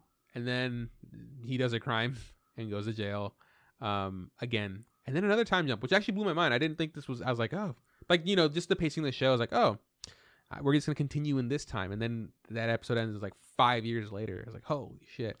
And 5 years later, everyone's having a nice, peaceful life. And it's like, hey, guys, we got to get the gang back together. I want to kill these people. Yeah. And take all their money. Yeah. Well, the Heat, which is the guy that brought them all together, is in trouble, and he's like, I need to get $100 million in like a week or whatever, or 2 weeks. And they're like, we got you. Remember the guys that fucked us over? We're gonna fuck them over. And it's just like, how? He's like the strongest guy ever. He's the richest dude ever. He's just like, I got the perfect plan. And this felt very like The Great Pretender, very, And it was the perfect plan. Yeah. All right, so for this scene, we're gonna have you guys kill yourselves for 10 minutes straight while trying to run forward. Yeah. And it's the perfect plan. Yeah. They're like, was this really the plan? He's like, yeah, this was the plan. Yeah. Of course it was. also in like this, the crew that they re-get for the second crime, they acquire a superhero to join them because he's they blackmail him with like the information that he's gay, and also that he's like cheating on his wife and all this stuff. And the added bonus that cheating on his husband, actually. No, she's married. He has a wife and a daughter. He later comes out and has a husband after that. I thought he was being blackmailed when he had a husband because he was cheating on his husband. He was after he had already broken up with his wife and became gay. No, he was being blackmailed for being gay and cheating on his wife that he currently had. Oh, okay. That's why it was an issue. It was just like, it's like, wow, like, because he was the Superboy. Essentially, he was like the Captain America of this universe, and like Captain America's gay and cheating on his wife, and he has a daughter. Like, that was the whole collection. That was. But I thought at the end it was. At the end, he renewed his vows with his husband. But then there was also another time jump, and it was him. It wasn't renewing his vows. It was him proposing and getting married to his husband after leaving his wife and coming out as gay. Like he did the steps and be like, cool.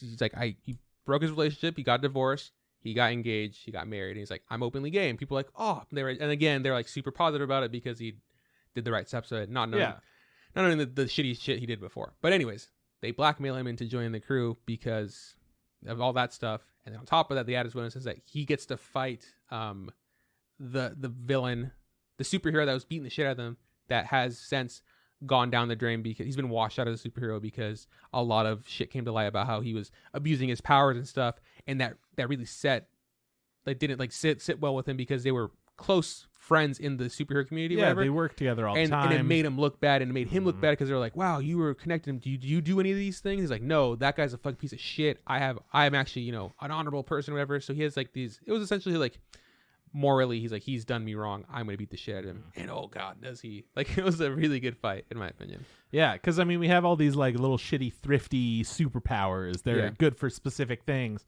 but then we just have guy who pretty much can't be killed and guy who has every superpower. And somehow that's still not enough to beat the Gladiator. He's just like, he's like, no. I was like, laser beam me, doesn't fucking matter. Dude, I'm just impenetrable. There's nothing you could do. You're fucked. And he rocked him. And that was when I was saying that he said that thing where like they were beating the shit out of him, and the guy's like, did you kill him? He's like, we don't fucking kill people. And it's like, don't worry about it.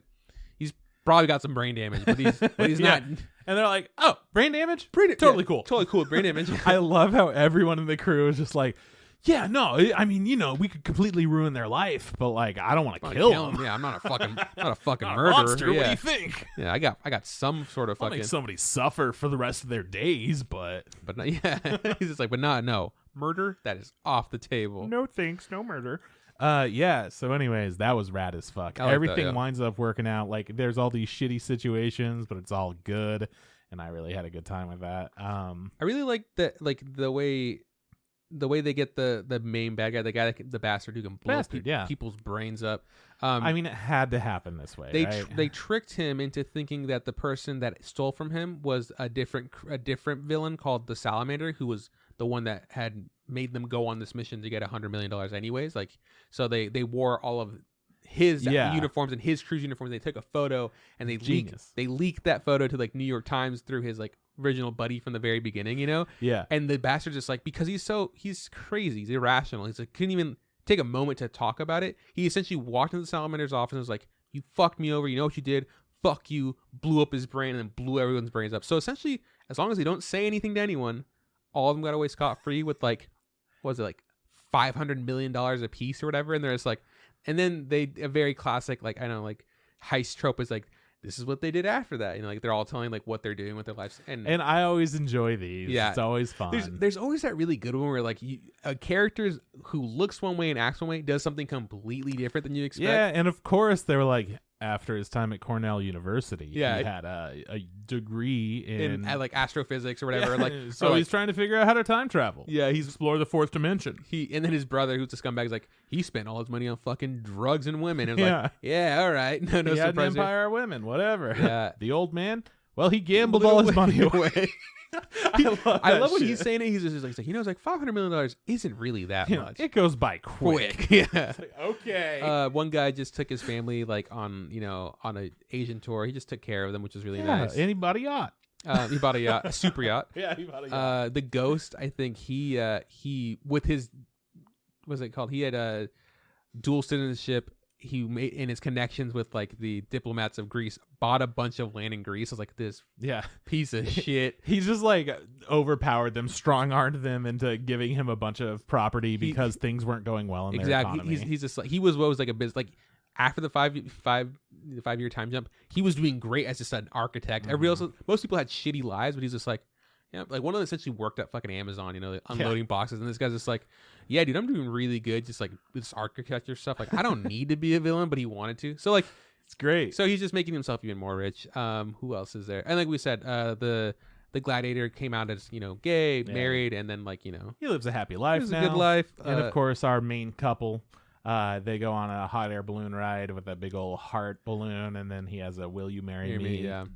Like in the cornfield. Yeah, it's a crop circle of "Will you marry me?" Maze, yeah. It was cute. I liked that. It was like nice. It was good. It just I think that's all of them. I think they all wrapped up pretty well. Yeah. I mean, and that's Super Crooks. Like the plot of it, the story, and everything.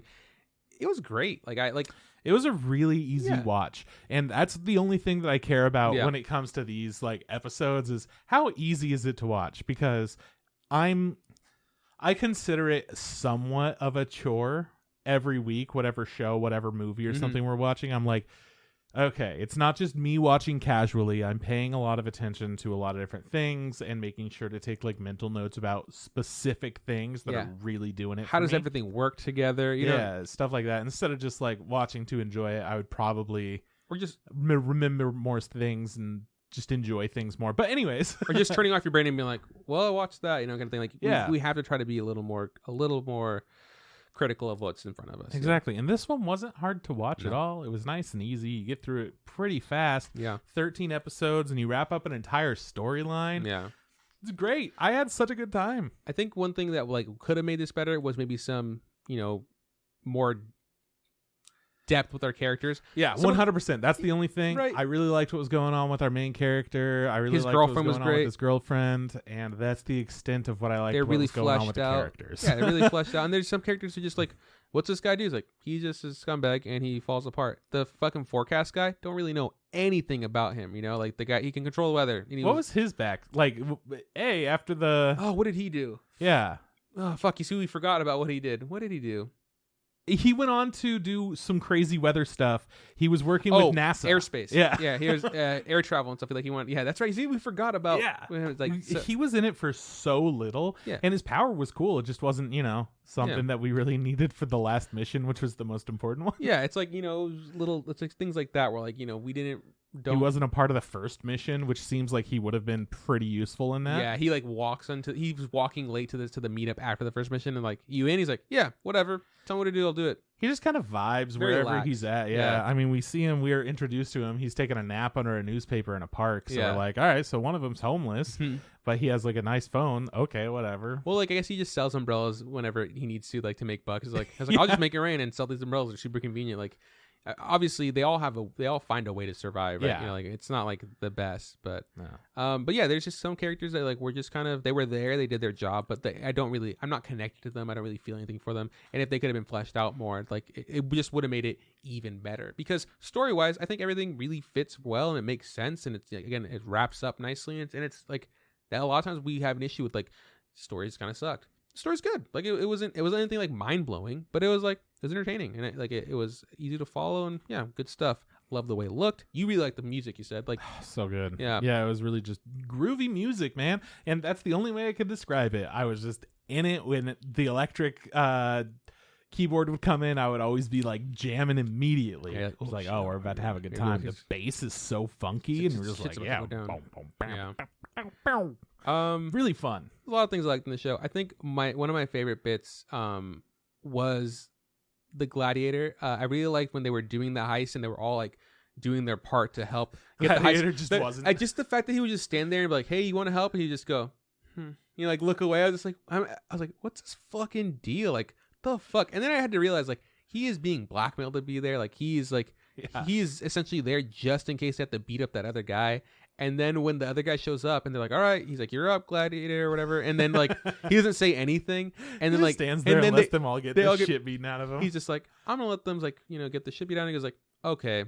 After they've all been thoroughly fucking mopped with, he's just like, I guess I'll step in now. And then he fucking kicks ass. Yeah. So I was like, that part where I really enjoyed, just the whole like, you can help? He's like, that's so funny. I was like, that's pretty good. That like shitty outfits that they're in and stuff just made it so much better too, because he looks like a discount Daredevil or something when he's doing that. It looks like it barely fit him, but it was really funny because like the guy's like like, oh, that's how they got it away and made the bastard think that they didn't kill him, and the whole idea is like, no one says you can't you can't wear someone else's suit, which is true, right? But that ploy, that bit where like they're taking the photo and that's what like makes him lead to I feel like I've seen that somewhere else and I can't wrap my brain around it, like a similar way that like in another heist or something, or like something. Hey, it was us all along, we fucking got you situation. And it kind of reminded me a little bit of like the first Ocean's movie, where like the way that they get out of the cell is like they pretend to be the cops or whatever, and they have like the cop uniform. That's how they get. But, like it was something akin to that. But I feel like I just remember like a specific photo taken like that. And I was like, God, I don't know where it's from, and I'm gonna look into it. If anybody can help me, like remember, like, hey, this was also used in this other thing, that'd be really helpful.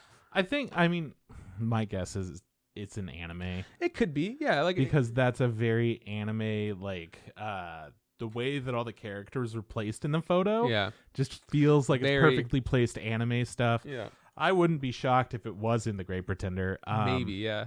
But it could be in anything. Like that could be one of those things where it's just like, oh yeah, the same like situation, totally different, but it could be in Antarctica Girls. It could be like one of those things that just feels like it's just a photo moment. But it's just also that the photo being used as a tool to be like, hey, this is how we tricked you. We're these people because we made you think we're these other people. That's what I'm trying to get at. Like, and I think I've seen it somewhere else in some other heist thing, and I just can't put my finger on it. But besides that, I think the show's good. I had a really good time. And again, I don't think it's for everyone, but I think I can recommend people who I know like these other things that it reminds me of. Yeah, as long as you're into those other things, you have a pretty good shot at liking this. Yeah. But overall, you shouldn't expect this to be the best show you've ever seen. Yeah. It was a lot of fun, and it was an easy watch. And I do recommend it if you're looking for something to entertain yourself. But again, it's not going to be that thing that you remember forever as like, oh man, I did these amazing things. Yeah. It just did everything really well. Yeah, it's not top 10 by any means. And you don't need to watch Jupiter's Legacy to know anything about this. But it would help a lot if you did watch all of that, like 3 times through before even attempting this. And then, like, again, you don't need to know any of the source material before this. You can still enjoy it just the way it is. So I did. That's it. That's Super Crooks. That is Super Crooks. Done by Bones. Put on Netflix. That's the show. Next week, Tri-cornered window, live action, the something, the tri-cornered, fuck it, I'm not. Yeah. It's that anime that came out this season that we were not going to watch, but they made a live action, and we're gonna watch. And Trip's gonna make us watch it. I'm so stoked. So that's the plan. We'll be checking that out. Okay, cool. If you like our theme song, check out Not Mars on Spotify. Trip, where can find us? Facebook, look up the Instagram podcast. Same thing goes for Instagram. Look up the Instagram podcast. If you want to send us a tweet at InstaRamenPod. And you can shoot us an email, InstaRamenPodcast@gmail.com. Tell us what you want us to talk about sometimes. Sometimes we do it, sometimes we don't. At the very least, we could talk to you. Yeah. We could say, hey, we connect. We could do one of those, like, just click the auto respond, Mm-hmm. That sounds good. Awesome. Yeah. Awesome.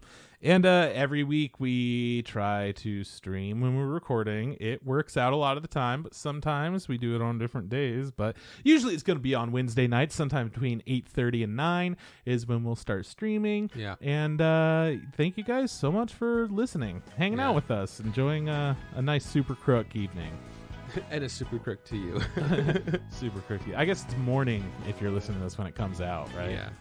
Sure is. Okay, this is back from Juan. See you around from Chris. Hey, Trip, don't forget. Just add hot water.